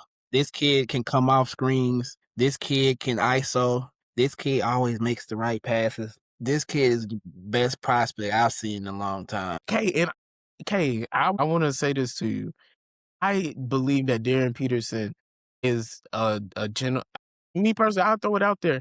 He's a generational talent. I agree that Darren Peterson is great. I just think y'all overlook some of his flaws. I think his own ball creation is a little bit overrated. Y'all act like this guy is just like Kobe, MJ, Shea when it comes to like own ball creation and isolation. To me, that's not his bread and butter. The thing about it is, were those guys as good as he was offensively at that age? I don't think so. Especially Michael Jordan, Kobe, and SGA. None of them were. Kobe came in the league averaging 7 points per game. Yeah, but I also think it's a different. It was different. I don't think we want to compare them as prospects because Kobe and Jordan, they came in at a completely different time. So I don't think we should compare them as prospects. But I think Peterson's strongest ability, his best ability, is his off-ball scoring. I've been preaching that to y'all like forever. I've personally, and I'm not trying to glaze when I say this. And then y'all gonna make me sound like I'm a Darren Peterson glazer like K, but his all-ball ability is, and I'm not saying he's Steph, but the way he moves off ball is akin to Steph. Like when you see him running, it's like, bro, you have to get an eye on him like every single time. Like he's running off a screen, running off a pin down. Like to me, that's like Steph-esque to me, and I think that's his biggest skill. I just think I don't like some of the on ball creation like glaze y'all are giving him. I think he's good on the ball. He doesn't like really drive it as much as I like. I like him to get to the rim a little more. He does, and I agree. He set up for a lot of jump. I think he's more of a 2-level scorer than just a complete 3-level guy. But I think Darren Peterson he's that guy, and plus he's amazing defensively. Two things. I noticed he said Kobe, MJ, SGA. You didn't say anything about SGA. They're around similar era. So what are we saying between him and SGA at the prospects? What you mean? Are you talking about like comparing them as prospects? Well, I think they weren't close. Yeah, Darren Peterson SGA wasn't finna go number 1. Yeah, Darren Peterson was a way better prospect. I think Shea just Kobe didn't enhanced his go game. 1. Yeah, most of these guys, like, I think the closest, like, guard prospect to him was probably Cade Cunningham and I was about to say, Luka. ironically, Kyrie with the Yeah, injuries. Kyrie with the Or the injuries as lack of well. play, I'll say. I don't And know what Kyrie Darren Peterson came in got and did going on. what? Hooped. He Thing is, hooped. bro, I think Justin is the only person, like, on the pod right now who is, like, probably the lowest on Darren Peterson. I think Darren Peterson will be amazing just going on the ball, on the court skill set. If we're just looking at everything that's on the court, I have him as my number 1 prospect. I don't like the stuff that's doing. I don't like the off the court stuff I personally. mean, yeah, but if you can say that about a whole bunch of players in the NBA right now. If you were to say whether off the court stuff, whether that be in Well, the this is locker for room draft or though. no, I get that. What I'm saying is, I think this is going to affect his career. I mean, I just can't really get behind drafting a guy who doesn't like Kyrie. Even Kyrie had a documented injury. Kyrie's injury was, known. It was a foot injury. Didn't really seem to be the worst thing in the world. Like you said, Mark, is he ducking smoke? Is he hiding the injury? I just don't really think I can if I don't have a bona fide 3, like a 3-man that I know for a fact is gonna be my 3-man or a 4 that, wherever I feel like AJ would fit in my system. I don't feel like, there's a reason to draft Darren Peterson over AJ, really unless he comes together and puts together a strong run of games, a consistent streak of games in a row. For me to change my mind on that, I just don't think you can risk that if you like even say an example, like if I'm the Wizards, I'm trying to win a championship this season. I think AJ DeBansta is the pick to go with. Now, if I'm going where I have a team where it's like, hey, this is our dark horse. I mean, not dark horse, it's our guy. We're gonna make him the guy from day one. If he plays, good. If not, okay, we get paired with another top pick next year. If that's your situation, I'm all for drafting Darren Peterson. I just don't think with as many teams that are trying to come back and compete for championships, like I said, the Wizards, Pacers. I think if that's your goal, I don't think Darren Peterson is somebody you should kind of be interested in. I mean, obviously he has the potential to be a very great player. I mean, scoring is crazy. He definitely shows more consistency and want to on the defensive end. Although I think AJ has the tools to be a better defender. I think Darren Peterson, when he is playing, consistently showing that he'll want to defend. I just don't really see a world where right now today, where if you're going to win, you want to go win a championship in the next season, I don't think you can pass up on AJ. So, Justin, how is I have one more AJ gonna question. win a Yeah, championship when he didn't even show up against Peterson? I mean, he was scared. Yeah, that's what I was about to ask you, Justin. This is how I'm like trying to judge Peterson. Take all the off court stuff out of it. If we're just talking about purely basketball, do you think? I mean, but that's not how is you a better.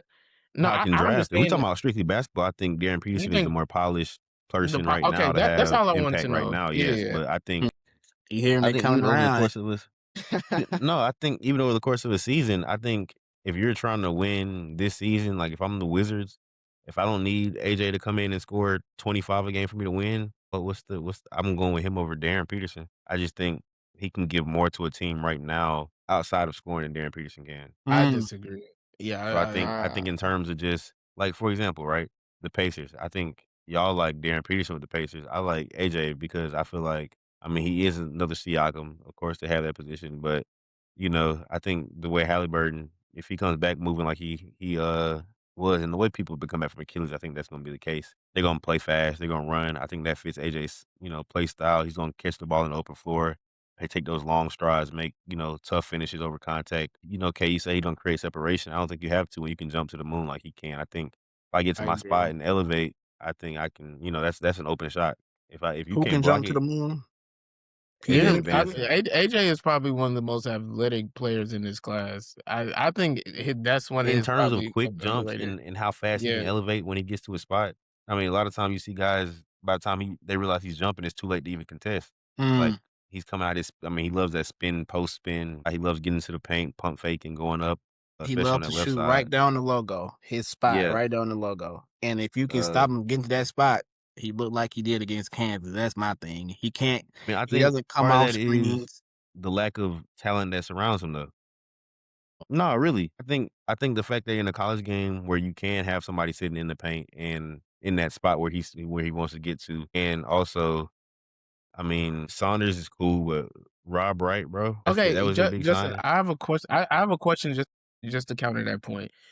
So you're that's why I don't like the bad team argument, is because he's getting drafted top 3, which most likely he's going to a bad team. So is he going to showcase these same skills on that same bad team? I think the difference is, I mean, let's be real. Besides Saunders, right? How many of those guys have a chance to go to the NBA? None of them, but I don't think you judge college talent like that. Of course, no, I get that. What I'm saying is I think AJ is going to be on the floor with the NBA players. More spacing is going to benefit him. I think he's going to have more of a particular team put around him if he's, no matter what situation he goes into. I think the team situation surrounding him is going to be ideal for him. Even if I were the Pacers, I'd honestly look at trading Siakam and see if I were to draft AJ. I look at trading Siakam. Absolutely. I mean, Siakam is too good in the playoffs for you to bank on AJ. He is, but I mean, it depends what we can get back for him. I think yeah, you have to at least. It does depend. I think you'll just keep Siakam, and I think Ant and Kay would agree with this. If the Pacers get 1 or 2 and Darren Peterson or AJ are on the board, there's no way you pass up on Darren. I think Darren Peterson in that type of system, the off-ball movement, being able to run up and down transition with a sniper and score like that, that's way more dangerous than Absolutely AJ way more personally. dangerous. I mean, AJ slows the game down personally. We're also getting to a perfect world scenario where we have Darren Peterson playing all these games too. I think that's something that's underrated. I mean, I get that we're talking, strictly on court basketball, but in the grand scheme of things, if I'm a GM, I can't do that. Yeah, you cannot skip past that. That's why I have to swing for the fences in this league with dudes like SGA and K. You need somebody who can potentially be on that level. You get the pick wrong, oh well, you got it wrong. But I think that's why you gotta go swing for the fences because I think there's a difference between swinging for the fences as a team that can go win a championship the next year if they hit, versus swinging for the fences where a team where they probably gonna be, unless he comes in like LeBron, they probably gonna be sitting he playing. will Regardless. come in and average 20. I mean, look at what Khan is doing. I guess you could say he a better shooter, but the numbers similar. The college numbers are similar, and Peterson, Khan is gonna be a better. I think Khan's on a better team as well too. I think plus, Khan benefits the from system system. Isn't built around like Khan. Khan can just get his in the flow of the offense. He does run off a lot of screens too. But I don't think if Darren Peterson went to the Pacers, the system wouldn't be built around him. I mean, it's still going to be Halliburton's team. I don't think he would. I don't think he would have 20 on the team with. But AJ and Siakam, they kind of want to sit on the block. It's like the best want to sit on the block and post up like Carmelo did back in the day. I mean, how well that's going to translate? I mean, we'll see. But how do you think? Nobody's gonna let you just sit there and pound the rock for 20 seconds and step to the Big 12 logo and shoot the turnaround. I got a question. Have a lot of faith in that. How do you think this is gonna go when they have? I mean, let's say they're gonna have Zubac at the 5, right? Of course, that's spacing. It's nasty. They're gonna have Siakam at the 4. We're going Hallie at the 1 and Nembhard at the 2. Neesmith or Yeah, I was gonna say Neesmith. They start Neesmith for defense. That's why you need a shooter like Peterson. Yeah, he's been space the floor. I think so. Do you start? So you start Neesmith and Peterson? Yeah, because Neesmith was playing pseudo 2-3 for them. So if you take DeBansta, he not really a shooter like that. So you got. I think playing with Tyrese, your 3, 4, and 5 are not strong shooters. Well, your 2, 3, 4 are not. I think we're trying to revolve this conversation around who would be the best fit for the Pacers. I think that's true. The better conversation is just who is the better prospect just overall, considering everything. And when considering everything, I still have personally AJ 1. If we're talking about purely basketball, Darren Peterson is definitely 1 for me. If it's just purely basketball, but the off the court stuff, I don't. Yeah, you can't ignore it. Don't like that. You cannot ignore people just not playing basketball. But and I want to ask you this though. What are some of the flaws that you see in AJ or Cam or Caleb that makes you think that Darren Peterson is just the number 1 pick and there's nobody else close to him? I mean, honestly, I just think when he shows up and plays, like he looks like the best player out there. I mean, we look at the game with AJ DeBansta and we played against Kansas. It wasn't a great game for him, obviously. But then I seen the game against Houston and he looked great. Like he looked amazing. That's a good team, by the way. A good team, by the way. No. Oh, no, for sure. The Houston's hustle and their defense has been great for years, and what the coach is doing is amazing. And so, like, I definitely give AJ DeBansta his props for that because he played a great game, and it was a slow start. But I saw, to Justin's point, they're trying to double him every time he goes. And so it's asking his teammates to shoot better to open up the floor. And Jay Wright starts going crazy. Saunders starts hitting some shots. Now all of a sudden you can't double him because you're worried about those players going crazy. And so now you got DeBansta who starts picking it up, and I think he ended up with like 20 plus that game. And I was just like, okay, he just needs his teammates to really show up. And going to a team, DeBansta's not going to be, I don't think, the number one scorer. I don't think he'll be the number one scorer, but I think he'll benefit if he's not viewed as the number one scorer because then if teams are more focused on that other person, he's going to be able to dominate. He's really going to be able to dominate, which may lead to end up to him taking over the team. But I don't think coming in. Yeah. So I want to just add on to that point. And that's something I like wholeheartedly agree with. I do not like when these like top prospect forwards come in and they're expected to just like get the keys and go all out. We see that's just not the formula. These guys are not LeBron James. I love what like the Celtics did with Jason Tatum. They didn't need Tatum to be the best player immediately. They didn't need that. They just developed his game, and then year 2, year 3, that's where you started seeing Tatum like, wow, this guy can actually be probably one of the best players in the league. I agree with that AJ point. I think with AJ, I don't see how he can be a bad prospect, honestly. Like I just don't see any situation where it's like, dang, we might be looking at this guy in 5 years, he's out of the league. I don't see that. Darren Peterson, on the other hand. Okay. I'm not saying that from skill. I'm just saying that from like injuries and like the way he conducts like playing basketball. I'm not saying that from just skill though. No. I mean, he's not bad, but I mean, look, Cam Reddish even faded away. I mean, not to say that they're the same type of skill level, but I mean, Cam Reddish, everybody thought Cam Reddish was going to be a great pro, and he didn't pan out. Not to say, like RJ Barrett. We love to try to like kind of compare RJ and DeBansta, but let's not forget RJ Barrett was a great prospect coming in. But the reason he didn't like go to the potential that he could have been is because he was put in a situation so early. So New York drafted him. Then they got Randall and they were trying to win. Now it's like, I thought this was my team. Like now I got to play like second fiddle to Randall.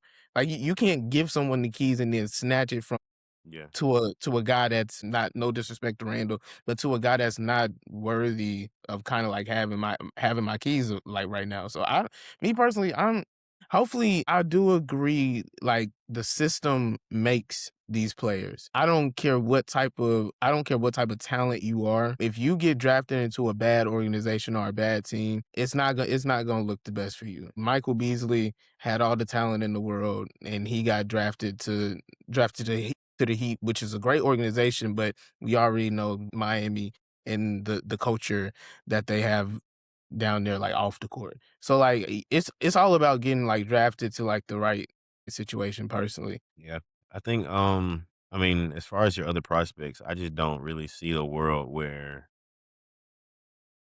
Boozer is going to be. I mean, even All NBA. I like him. I think he's a solid prospect, but I don't, like you said, I think his floor is very high. I just don't see his ceiling is much higher than. I mean, now we're gonna call it All NBA after a couple guys in front of him don't make the 65 game 65 requirement. I can see him being a top 25-ish player. Probably not your best player on the championship team, but Probably not. That's definitely fine.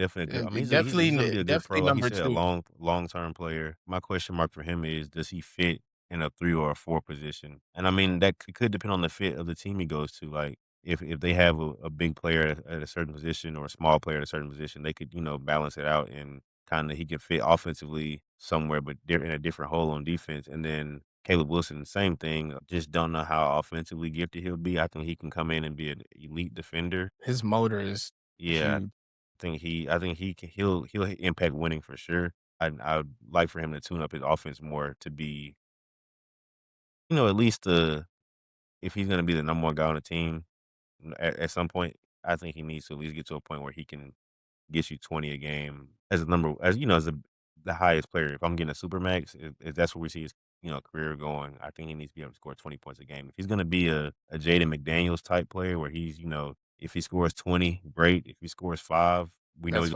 he's gonna stop your best player from getting some buckets off. So I think if we I think that'll be his kind of footing. He'll be like a Jaden McDaniels, more forward 40 than guardy, but Yeah, I agree.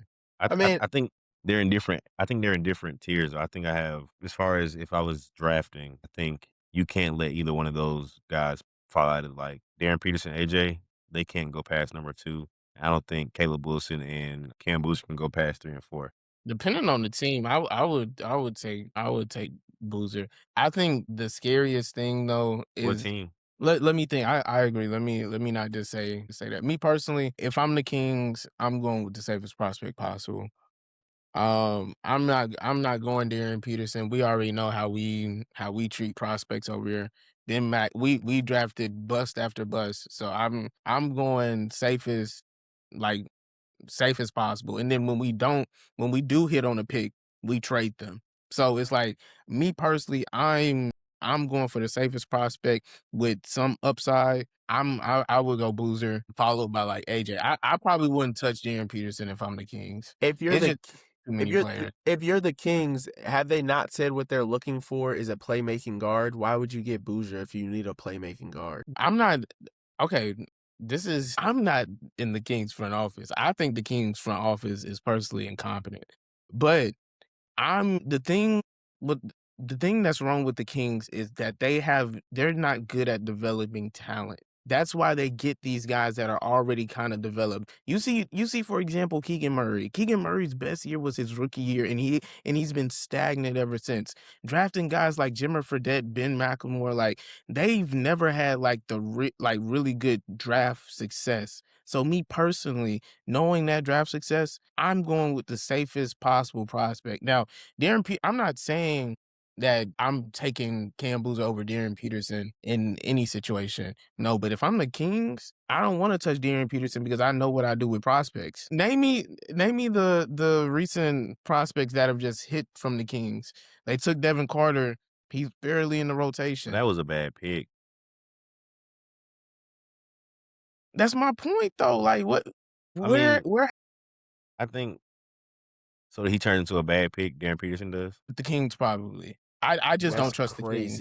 That's I just think I don't trust the Kings. I think if you think that if that's what you think of Darren Peterson, there's no way you can have him number 1 over AJ in any scenario. It's not more about AJ. It's about them. I understand that. I'm just saying, if in my opinion, if that's what you think of Darren Peterson, I think there's no way you can put AJ over him. But I think Darren Peterson's the perfect player for the Kings to draft, because it's like, if he's great, great. If not, oh well, we're the Kings. I think teams like that, where you have, the Jazz are gonna be competing. I'm sure the Bulls are gonna try to make a run for it. I don't know what their pick situation is. Mm-hmm. But who else is gonna make a run for it? Bulls don't need a guard. I tell you that much. Yeah, the Nets, the Jazz, the Blade, because it's flat and odd, so somebody can jump real high. So if you're not like, in the play-in, it's like 1-4. So I'm pretty sure like the Blazers have a chance of jumping up, the Jazz have a chance of jumping up. My entire point is it's not about the prospects themselves; it's about the organization. And just to prove my point, I just want to name off like some of the guys they have drafted, and I just want you to tell me how they've turned out. 9, they picked Tyreek Evans, number 4. 2010, they did pick DeMarcus Cousins, but that was an obvious pick. 2011, Bismack Biyombo at the 7th pick. 2012, 5th pick, Thomas Robinson. 2013, 7th pick, Ben McLemore. 2014, 8th pick, Nick Stauskas. 2015, 6th pick, Willie Cauley-Stein. Like, and then number 2, you take Marvin Bagley. Like I'm not. This looking like bad scouting, if you ask me. And has that not been my point the entire time? I don't trust the Kings with a prospect. I hope they do not get a top 4 pick because I don't want to see them with that. If, like I said, I wish Kay was here to get in on this specific statement, but I don't think there's any way you can feel that way about Darren Peterson going to the Kings and also feel like he's a number 1 pick. I think if he's that good, if he's good enough to go over AJ at 1, he has to be good enough to be able to turn the Kings around. And I Not turn completely by turning around, I think on some like at least bare minimum, he should get him on some De'Aaron Fox timing. No, I definitely think he will still hoop if he goes there. Like, I don't think he goes there and it's just like, well, we're cooked. Like, I think he goes there, and if anything, he knows he's got to do it on his own. If things don't work, like, if the team can't play, he got to do it on his own. And I think that's, like, it's just going to require him to just hoop for real, for real. I don't think he comes in and it's like, he might really not play like that. I just don't see, like, that would be crazy because honestly, the way you're talking, you making him sound like he could be an Anthony Bennett. Yeah. No, you talking about Darren Peterson? Yes. Okay, I guess I need to say my statement again. I think all of these prospects are amazing. I have high hopes for them. I have so high hopes for them that the top 3, Boozer, AJ, and Darian, like, I'm getting their jersey because these are my favorite prospects I've ever seen other than Lonzo Ball and MPJ. We ain't even gonna get into that though. That's nasty. My favorite prospects I've ever seen. Like the King. Like personally, like I'm extremely high on them. I just don't believe in the Kings themselves. I feel like even if Darren Peterson does play good, I don't think they will put him in the right position to be able to take them over the hump into a playoff scenario. Can y'all like? And I understand, like we all know ball, so I'm not about to try to like test y'all knowledge. Can y'all name me the starting lineup for the Kings right now? Depends on who's hurt. Me personally, honestly. I'm not, and you telling me I'm supposed to get Darren Peterson, put him in a system with Sabonis, who doesn't want to be here. DeMar DeRozan literally on film was mad and threw a bottle on the ground. Like I'm not trying to put Darren. I'm not trying to put Darren. But what I'm saying is, if he is what you say he is, right? Like this is healthy and playing basketball, right? Yeah. Then if I'm the Kings GM, I'm taking, if I get the first pick on dates, I'm getting, we do the lottery, whatever. I'm on the phone the next day trying to figure out where I can put DeRozan, where I can put Zach LaVine, and where I can put Sabonis. Yeah. You don't think they tried to do that this trade deadline? You don't think they've been trying to do that? I think it'll be a different situation. People get more picks and contracts kind of change a little bit this season. I mean, this in the offseason, once the offseason hits. Okay. I think money gets a lot more fluid and free when, players are because they're almost at the second apron, and we all know that team is bad. But the thing I want to point out to you is I don't think this is just like this is a 2K rebuild where we just trade away all the 2K. I mean, not all the 2K, all our players get picks and then we get the first pick every year. I don't think that's like something that will happen for the Kings. If you take Darren Peterson and you try to like trade all of those pieces, what are you gonna be left with? You don't want Darren Peterson playing with scrubs. I mean, I don't mean trade every. I'm trying to see what I can get. I don't mean pull the trigger on every single one. I want at least Zach LaVine or DeRozan there with him. I mean, if I don't get what I think I want from Sabonis, I probably would keep him too. Just keep Sabonis, correct? Yeah. Like and that's my point. I think it's kind of messed up either way, because did you hear that sentence you said? I'm fine with keeping DeMar DeRozan. I'm fine with keeping Zach LaVine. I'm fine with keeping Domantas Sabonis. You're fine with keeping mid? Like, to me, I'm not. Only one of them needs to be on the team next year. Maybe 2, depending on what we can get for the other one. Okay, and then what else? But I'm just saying, for they're players not going to win a championship, but like they're not going to win a championship this year anyway. I'm not saying they need to go win a championship. For players to be able to develop, they also need to play with great players around them. That's why you see someone like Jaeger Demon, who was projected to he wasn't even projected to play this good, but he's playing in a system with Nick Claxton, Michael Porter Jr., with guys that are actually good at basketball, and he's productive as well. If you put good basketball players around Darren Peterson, of course he's going to play good. But I just don't want the Kings to just trade almost everything, put them around a bad team. Okay. Yeah, they can keep him. Their contracts aren't forever, right? Darren Peterson isn't gonna go win you a championship this year. Okay, so what do you do then? If I get rid of you have to get rid of Zach LaVine or DeRozan because that's a wing spot, right? Okay. One of them has to go 100%, right? Yeah, and I would probably which one let's put some defining term who are you I don't money matters in that point. It's really where you can send one of them who don't really care about taking on the money, who can take on the money and who can give you something worth value. Yeah, because I'm pretty sure Zach is on a 40 mil right now, and DeMar is around 20. Yeah. So they might end up having to keep Zach over DeMar. Yeah. And then Sabonis is basically 50. Yeah, no. Sabonis is probably not going to move. They keep Sabonis, because at this point, what would you be trading for unless you're gonna try to pair him, AJ, and freaking Darren? Unless that's your plan, I think keep Sabonis. I think you just have to let Darren Peterson do whatever as far as you come in. Hey, DeMar, this your rook, or Zach LaVine, this your rook. You gonna teach him the ways, but hey, this his team. Like Sabonis, we done try to do with you. We done had guards galore in here for you. We done had trades galore. We done try to make it work. We've denied trades for you. Either you get out of here or this is his team. Like this is, now obviously Sabonis, you still gonna get your touches. You still, you still gonna get your triple doubles, Yeah, flirtations. You gonna get your double doubles. Everything revolves around Darren. But yeah, we're not on your timeline no more. We're on his timeline. If that's your problem for you, you can go and we can try to get a young player back. A player like I don't know who would take Sabonis right now. We would, but the Raptors were linked to him during the trade deadline. But it's they could get a player like Grady Dick and RJ Barrett. That don't make sense. But that's my for point either though. Team, really. Yeah, it doesn't make sense, but that's who Sabonis was linked to. There's no team out here that is just either fiending or wanting a Sabonis type of player, so he has to stay. Most likely, he will want him. Why would I want Sabonis? You get another big. I'm trying to. The thing is, are you trying to pair Sabonis and Bam?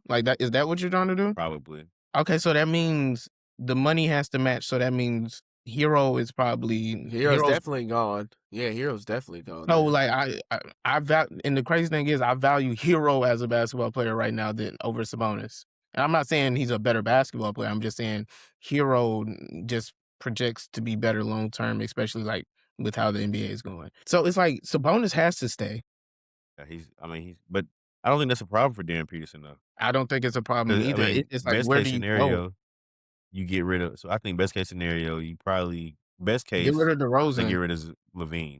To get rid of that money. But they're probably gonna end up getting rid of DeRozan. And I don't know what they get back for that. Whether they go for future picks, or they go for players this year, young players this year. Who knows what they do, right?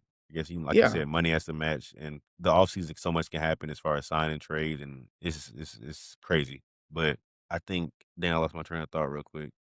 No, I feel it, Justin. I just posed this question to y'all, and this is why I don't want any of these not just Darren. I don't want any of these top prospects going here because there's nothing to build around.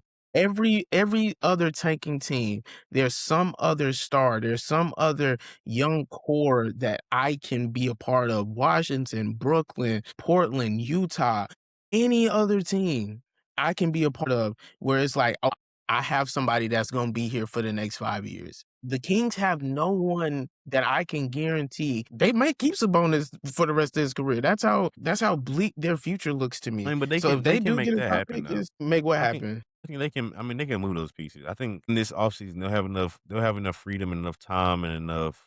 Time really where stuff is settled, where teams aren't trying to gauge at a player and see what they're doing on a day-to-day basis, see if they're going to trade him or trade for him. I think when the end of the season's settled and teams, especially by July from free agency hits, teams have been stopped playing for months at that point. So they know what they're trying to do. I think people will be more intentional about making moves. some teams have to be real, especially after this lottery. Like, hey, like if your team mess around and lose a pick and that's all you got. Like you gotta if you either made a trade for a pick swap or something like that, and it's top 5 protected and it's top 5 pick. Now you get nothing. You might have to look at shit, you might have to trade for Zach LaVine so he can get a first round pick from Sacramento, or you might have to take on that contract. Maybe it's a 3-way deal, whoever gets into it. But I think I think the Kings have to make changes. But I mean, best case scenario, they go from bottom of the West to a Darren Peterson. I mean, they could even just be trying to fight for a play-in spot next year. I think that would be a win. I think. Absolutely not, dog. You don't think they can? You don't think they can just be there? Like, when I say fight, I mean you know how the No. West can get, right? The West Okay. can get to the point where you get like 3, 4, 5 games out the play-in No, spot, I out the 10 spot. promise you. Just I understand. So let's play this little game right quick. I'm about to name teams in the West, and I see them. let's imagine Darren Peterson on the Kings, and please let me know if they're gonna be better or worse But next hold on, year. we can't do this because I don't think they're going into the season. If they draft Darren Peterson, in my mind, they're not going to the season with this team. Yeah, they're definitely gonna make changes. Oh, But even okay, with this team right what now, if we give them this team right now but he healthy, just I think they're borderline okay, so what was it? Okay, so play-in. what was Justin's point then? He just say that they can make a play in run next year with Darian? I When mean, I yeah, say that, I mean, like, when I say play-in, fighting for the play-in, I mean, like, let me see. Right now, people are trying to lose at this point. I don't think the yeah, team is as you deep. can't even look at it But right now. let's say We can obviously observe and say this team is definitely better than this team, correct? okay, well, okay, let's look at it as if it was an 18 playoff like it was a couple years ago, right? Go And it's that crazy. competitive.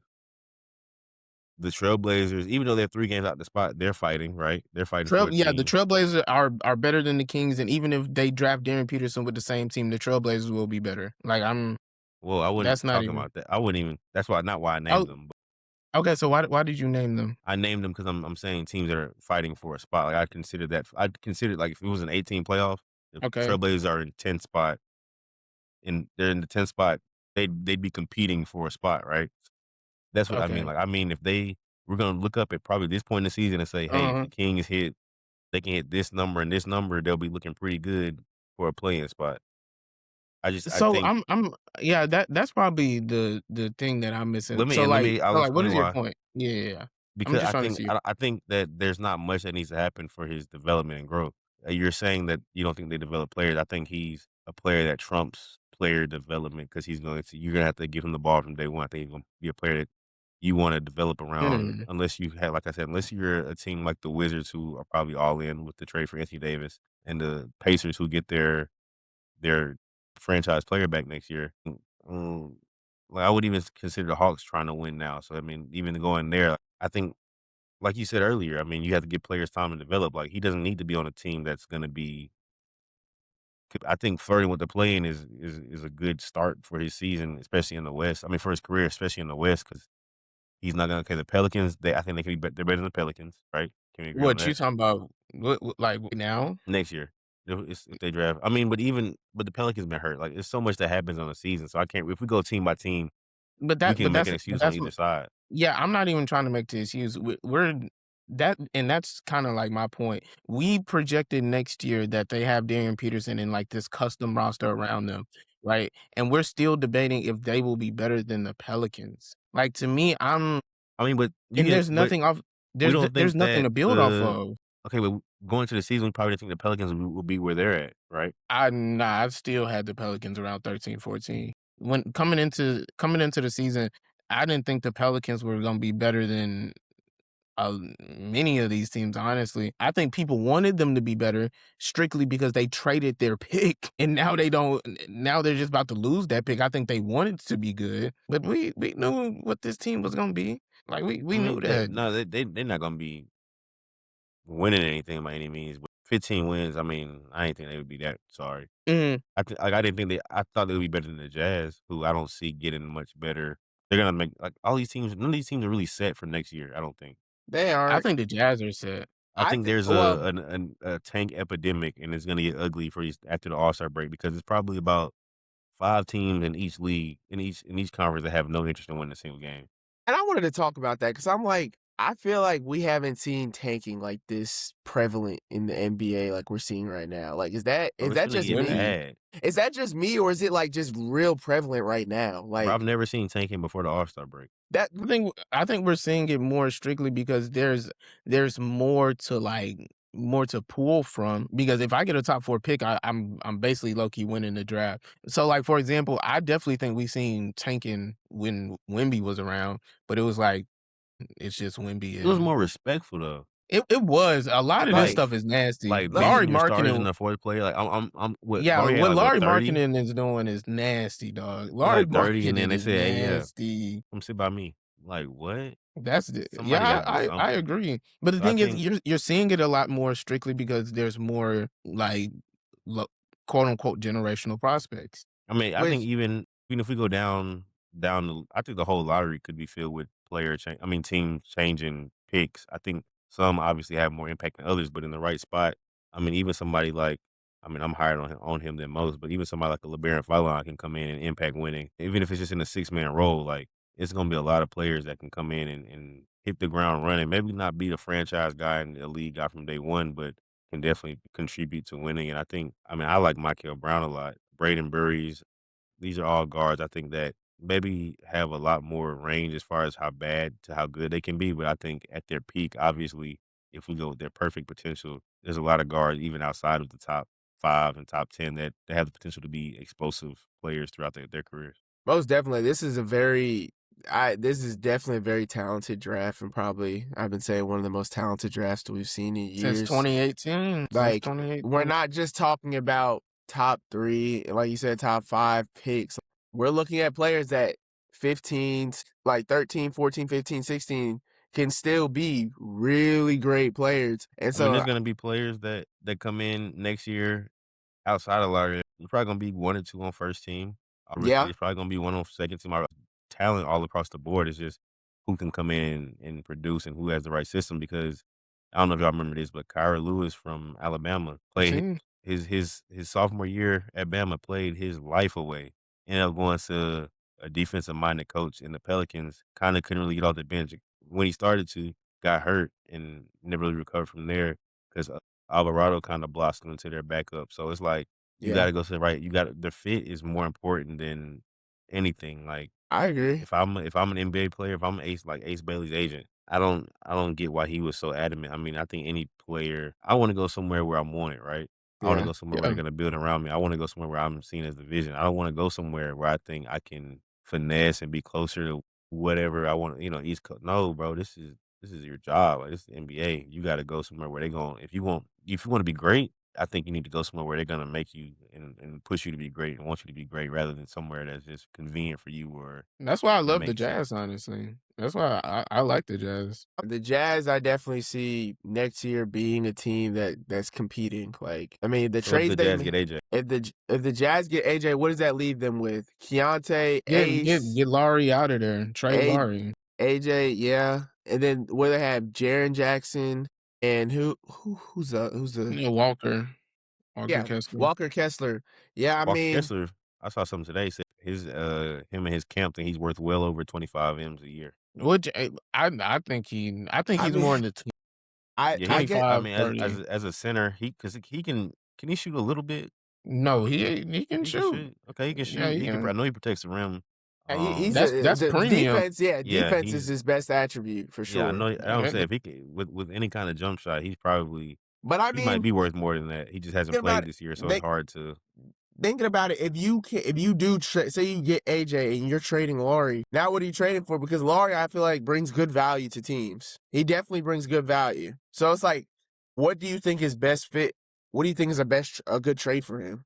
Like, me personally, if I'm trading Laurie, I just want as much like draft equity as possible. Like, because I think, especially with the Utah Jazz roster, they have like a lot of like unknown bodies, like Bryce Sensabaugh, Isaiah Collier. Like, they have like a lot already. Yeah. So like trying to go out and trade Laurie for like 2 or 3 more players, it's like, damn, how many players y'all trying to bring in? I think they should let it ride if they get AJ. But yeah, I think that too. Like, listen to the All-Star break. Yeah, I would like to see how it looks. You'll have what? Isaiah, at the 1. No, you'll probably Keontae at the 1, and then yeah, Ace. Keontae. Ace at the 2. They said they want to run big. So who's gonna be the 2? I thought they wanted to run big. Put Ace at the 2. Yeah, I'm Ace tripping. I'm forgetting Ace. That's what I'm forgetting. yeah, That's my because fault. Ace is that's why. So Yeah. Keontae, Ace, AJ. Yeah, okay, yeah, that's a big team. That's a very big team. The only question mark, that's my point. The 3 forwards, though. Yeah, I think the shooting is gonna be fine. It's like, so it's Ace and AJ. I think you would probably bench Ace at that point, because it's like you have to start Laurie and Triple J, and Triple J can't play the 5. But like, so now, it's like, so you're benching your first round pick. You don't make Lowry play the 5? I would just put Kessler at the 5. They're both not the best rebounders. Yeah. They're both not the best rebounders. I thought their plan was to play Kessler, Jaren, and Laurie. Yeah, and then you have Ace and Keontae. But the thing is, if you do get AJ, that's why I'm like, man, get as much value as you can out of. Well, yeah, you get AJ. I think you move Lowry and keep Walker. I think Walker Kessler's the better fit there anyway. Because I mean, exactly, that's your defense. Him and Jaren Jackson Jr. paired up is like an elite defense, and they have great offensive upside. To have AJ come get rebounds. Oh yeah. No, Walker's a great rebounder. But I think too that allows AJ, that gives AJ a lot more freedom if you've got those 2 defensive players in your front court. Like it's gonna make him look a lot better too. And then Jaren can also do stuff with the ball as well. Like Utah, for any of those top picks, personally, I think is at least a decent spot. Probably not more for Wilson and Boozer, because they'll just be too stacked at the power forward position. So say they don't get AJ or Peterson. Was it AJ or Peterson? Honestly, I might go Wagler for them, for real. Hey, so yeah, on that note, let's get into our hot takes. That was hot. That's crazy. Wagler was nasty. That's crazy. Yeah, that was crazy. Dog, I don't know what happened with Mark. That was crazy. Yeah, that was disgusting. But I don't see a point, because like, think about it. If you're not in the top 2, what are you getting? Why would you get Kingston Flemings? Yeah, I mean, I feel like Wagler's the next best thing for them. Like, he's not a point guard, and you're getting a shooting guard. You've already got Keontae, Isaiah Collier. Like, I feel like don't like Wagler. I'm not a big Wagler fan myself personally, but I feel like I don't think that's a crazy take. I really don't. If you like Wagler, no, but I'm not the biggest fan. I think he has a lot of bust potential. He has Killian Hayes, I think, potential. I'd almost go Nate Ament if I was Utah over Boy from Illinois. I just think. Okay, I'm back, y'all. You good? Yeah. So about what Ant just said, I said I might even take. I'm not a big Wagler guy. I just said I might even go Nate Ament over Wagler if I'm the Jazz. Come on. But like, no. It's realistically, nasty, but I don't like Wagler like that. So Mark, if you can't, you're not getting Peterson, you're not getting DeBansta. Caleb Wilson doesn't make sense. Cam Boozer doesn't make sense for that team. Mm-hmm. I don't think Kingston Flemings makes sense for that team. Yeah, I don't think any of those guards like Fleming, Michael, because Michael is similar to Keontae in a sense where he's just like this extreme spark plug scorer in a sense. But so then who? They probably trade back, honestly. I was thinking that, but the thing is, I don't know if you can pass up on bro. That's me personally. You're a big fan of the top 4. Passing up on Boozer or Wilson, I don't know. I think I'll try to make some shape with the Jazz though. Like, that does, like, Laurie can get out of here. I ain't gonna lie, y'all have. I think we need to understand Laurie is about to turn like 30 years old. I don't think Laurie is gonna keep being this productive 3-point sniper that he is. I think you need to get off of him while his value is the highest right now. So what are you saying? Trade him to the Warriors and hope for a no, trade him to somebody, get some pick equity for the future. Like, because the thing is, I think the Jazz are in win now mode right now. I don't think trading him to the. I feel like the Warriors would value him most. Like, he's one of those players that the Warriors need. Is that my wrong, Justin? Give me. We would have had him. Y'all would have had him long time ago. Y'all wanted AirPods. Well, they wanted AirPods. They wanted to keep AirPods.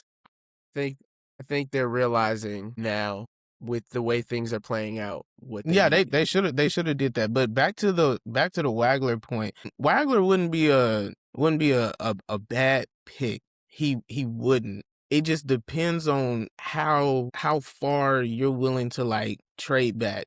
Because even with like, I'm not like, for example, let's say the Jazz get 3 and AJ and Peterson are gone. I'm not about to trade back to 6 or 7 to go get Wagler. Like, I'm not, me personally, I'm not doing that. I'd rather just take the best player available and make something work. That's me personally. I'm not, Wagler isn't a guy that I'm just like I'm trading back for. Now, for example, if they needed a point guard and they needed a Flemings or a Acuff, I would trade back then. But Wagler has, and the thing is, I was just defending him at the top of the show. Wagler has bust potential. That's what I just told you. He did just say that. I think he might be a bust. He got Killian Hayes written all over him. He has extreme bust potential, and I tried to give y'all like the pros, which I do believe in. I believe in the shooting, but the thing is, if you just gonna be a 6'6" skinny shooter, I'm not. I can go sign Duncan Robinson for a vet man. Like, I'm not. That's crazy. I'm not about to. Yeah, I'm not about to do that. So that is a crazy comparison. So if I am the Jazz and I have like that third or fourth pick, and I can't take Peterson or AJ, just give me Wilson, give me Boozer, and I'll try to make something. I'll just try to make some shape almost before you make that pick. I can't lie. If you're gonna do that, I say you don't even sign Walker Kessler back then, though. No, you got to. The thing is, you need a true 5. Move Laurie. Yeah, why are you so? So, and I have a question. Why are you so against moving Laurie? I don't know. I just thought he fits their system well. I mean, he don't want to play the 5. He's gonna have to play the 5. They're gonna need a 5. I don't think you go and you draft a player and you sign. So now you sign Walker Kessler back. Now we got Walker Kessler, Laurie, Triple J, Ace, and their top pick. I don't think that's a lineup you want to go with unless their pick falls to 8, 9, 10. I don't think. Yeah, so and that's where I will agree with Ant. If I'm Utah and my pick falls to like 7, I'll take a swing on Wagler at 7. That's what I'm saying. If you're not like, I'll take a swing. Yeah, I'm completely fine with that. I think the more I get to 7, the closer I get to 10, the closer I get to drafting a Michael Brown, players like that's coming out of that back. I love Arenas, but there's no way. Range. All right, yeah, taking Arenas top 10 is crazy. I'm high on them too, but top 10. That's a crazy pick, especially if you have, if it makes sense for your franchise. Why are you so high on Michael Brown? I had a guard that's shooting 39-30 splits. I mean, I think, injuries played a factor, and I think he has more of a not pro ready, but pro style guard game rather than a college guard game. Same thing they said about Keontae. He's in there with a lot of vets in the college world. A couple transfers, a couple, guys have been there for not there, but in college at least 3-4 years. It's different when you have to go fit into a system like that in a tighter spacing. And for a player like that, I think his shot making is there. We obviously have to work on efficiency. Like I was saying about Darren Peterson earlier, like earlier in our conversations, Michael showed the nuclear scoring ability. I mean, 45 points. You stumble across 45 points. Now, obviously, other players have scored 45 points. Wagler at 46, and you loan him. Like I said, I don't think you can you can't really. I think it's a difference between a guard and a wing doing it in college, but at the same time, I'm still like Michael Brown. I still like his intangibles, his ability to score, his ability to create. I think his passing ability is good. Obviously, I think turnovers are going to be any guard in college's problem at any level, any guard. I mean, if the guard don't turn the ball over, you probably gonna have a guard that honestly probably been in college for 4 years and isn't going to the league. I mean, obviously that's not every time, but for the most part, and I think it's just I think you give players like that.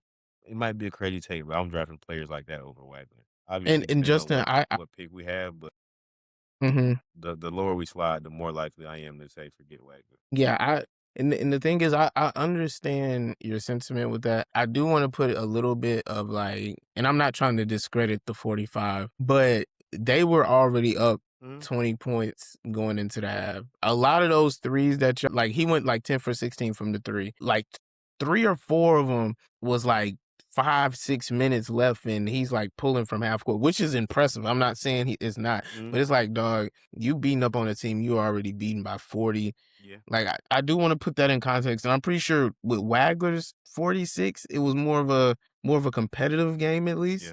I mean, I think as far as moving forward more, I think it's a confidence booster for my kid. I think it's something to get him kind of Definitely. hopefully back on track. And I think, like I said, a lot of these conversations that I'm having and points that I'm making are assuming that the player's going to finish strong. Like, all without with the exception of Darren Peterson, convinced that a lot of these players are going to be able to finish strong. We're going to have some interesting conversations, some tough decisions to make.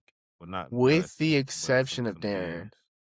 No, I'm With the saying I don't think I don't see him playing many more games this season. Honestly, I I based on I how he's I, I carried it so far. I mean, what kind of flu do you have to where you can be on the court an hour before the game? If that's how it happened, I don't know if that was. I'm assuming he was on the court warming up and decided he had the flu and wasn't gonna play. I don't know. And I don't if that's that's the clip that they showed when they were talking about it. If you feel well enough to dress out, I gotta see you throw up out there before I'd be like, hey, he's probably sick for real. Like, it just seemed with the history that he's had of the AD and his agent and talking to the coach and all this new stuff that's happened that we've never seen before for a prospect like this, where we don't know what's going on, whether he's, like you said, dodging or injured. It's like I just don't yeah, see a world where he plays it's a long scary. stretch of games. Yeah, it's scary with Darren Peterson. I genuinely hope the best for him, but it's like, I I don't see why he wouldn't play. Kansas without him looks like a top 10 team in college basketball, and with him, we already know like how they looks. I think he should play, but if he doesn't, it's like, And I I think don't think Kansas. that's gonna stop anybody from taking him top 2.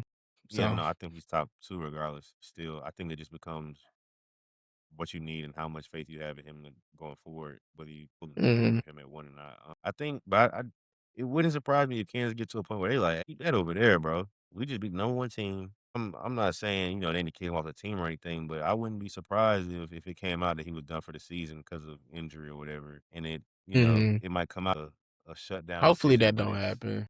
of course, um but it could. I mean, think about it. If you got a player that's gonna walk out on you over the flu or whatever, and if everybody feel like it's shaky, everybody, how team dynamics go. Like, if everybody feel like the player is getting, he's trying to get the superstar treatment, he's trying to do this, he's trying to do that, and now we get to the point where, hey, we just beat the number one team without him, playing well without him. We have a lot of other players that can, come in and win games and make plays. More team basketball, of course. We can't just throw the ball to him and watch him make plays, but we're capable, like you said, we're a top 10 team in this country without him still. And I think, as far as the last thing you want going into the tournament, going into about a couple weeks away from our beloved March, the last thing you want is inconsistency on your team as far as lineups Yeah, and continuity, I agree. especially when you're I trying to make a agree. championship run. I think, obviously, if they were a team like, I mean, even BYU, if the roles were reversed, and obviously we've seen BYU without, well, we haven't seen it. I would imagine without AJ, BYU is not being the number one team, not coming close to no. it. So I think, for them, they'd be more willing to be like, AJ might as well come. He's the only chance they have of winning. Obviously, if you're going to say game plan matters, your team could have had their whole scout prepared to defend Darren Peterson. I know that how that goes might have thrown them off, but at the same time, it just got the memo, hey, your best player not going to be here hour before tip off. And they came out and got the job done. So I think, Can I have a question? Can you do that? do what? Like, announce? Well, okay. So prior to, he was supposed to play that game, and then an hour going in, it was like, no. Can you? I mean, yeah, because you just can't add. But, like, you think about it. If I just be like, say he were to he genuinely got sick, or say he genuinely was battling something, right? Hmm. And it's 15 minutes even 15 minutes for the game start. He got to hit the bathroom, and he like, oh nah, coach, like he in there doing whatever, throwing up, and he like, yeah, I can't even stand up without feeling like I'm finna pass out. You're not gonna be like, oh, well, you got to play, So I'm sure. I mean, even if he's a healthy sit, healthy DNP, he don't got to go to Healthy the front. scratch. So yeah, so I think that was that. I think he just needs to figure out whatever it is, because I mean, it's a bad look. I think, especially with all this buzz Yeah. around it. I think now, especially, like, it's one thing to kind of do it, and it's kind of undercover, kind of. I mean, for him, it looks like it's plain in sight. It's like he's getting calls like, "Hey, do this now."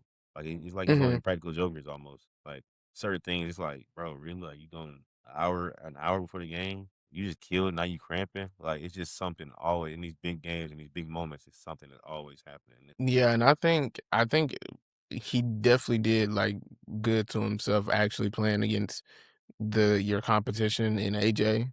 Yeah, I think that was something that was at least positive. But at the end of the day, I think all of us, like, hope these prospects do well. I just think there are some glaring flaws in some of these guys' game. If that's Darren Peterson with the injury problem, if that's AJ's lack of burst or quickness, Cam Boozer and Caleb Wilson being I don't know, not typical NBA fits for their position. Tweeners. Yeah, tweeners, and just like the other guys, Michael Brown defensively, and also having shooting woes. So yeah, it's a lot. It's just I think when we are evaluating prospects, I think we need to take context into a lot of the things that are happening and why it is happening. Just like how Justin said it with Michael, you can think as low as Wagler as you want. You just don't walk into 46 points against Purdue. of course Like not. I'm not you trying to just write don't it do off. that. I think it's a top 10 lock for sure. Obviously, if I'm being a risky GM, kind of sort of like, obviously my job ain't on the line. If my job on the line, do I make that Elijah Arena / Michael Brown pick over him? Probably not, unless I just see something that I'm really just 100% locked in on. And I think about that, kind of with what you were saying.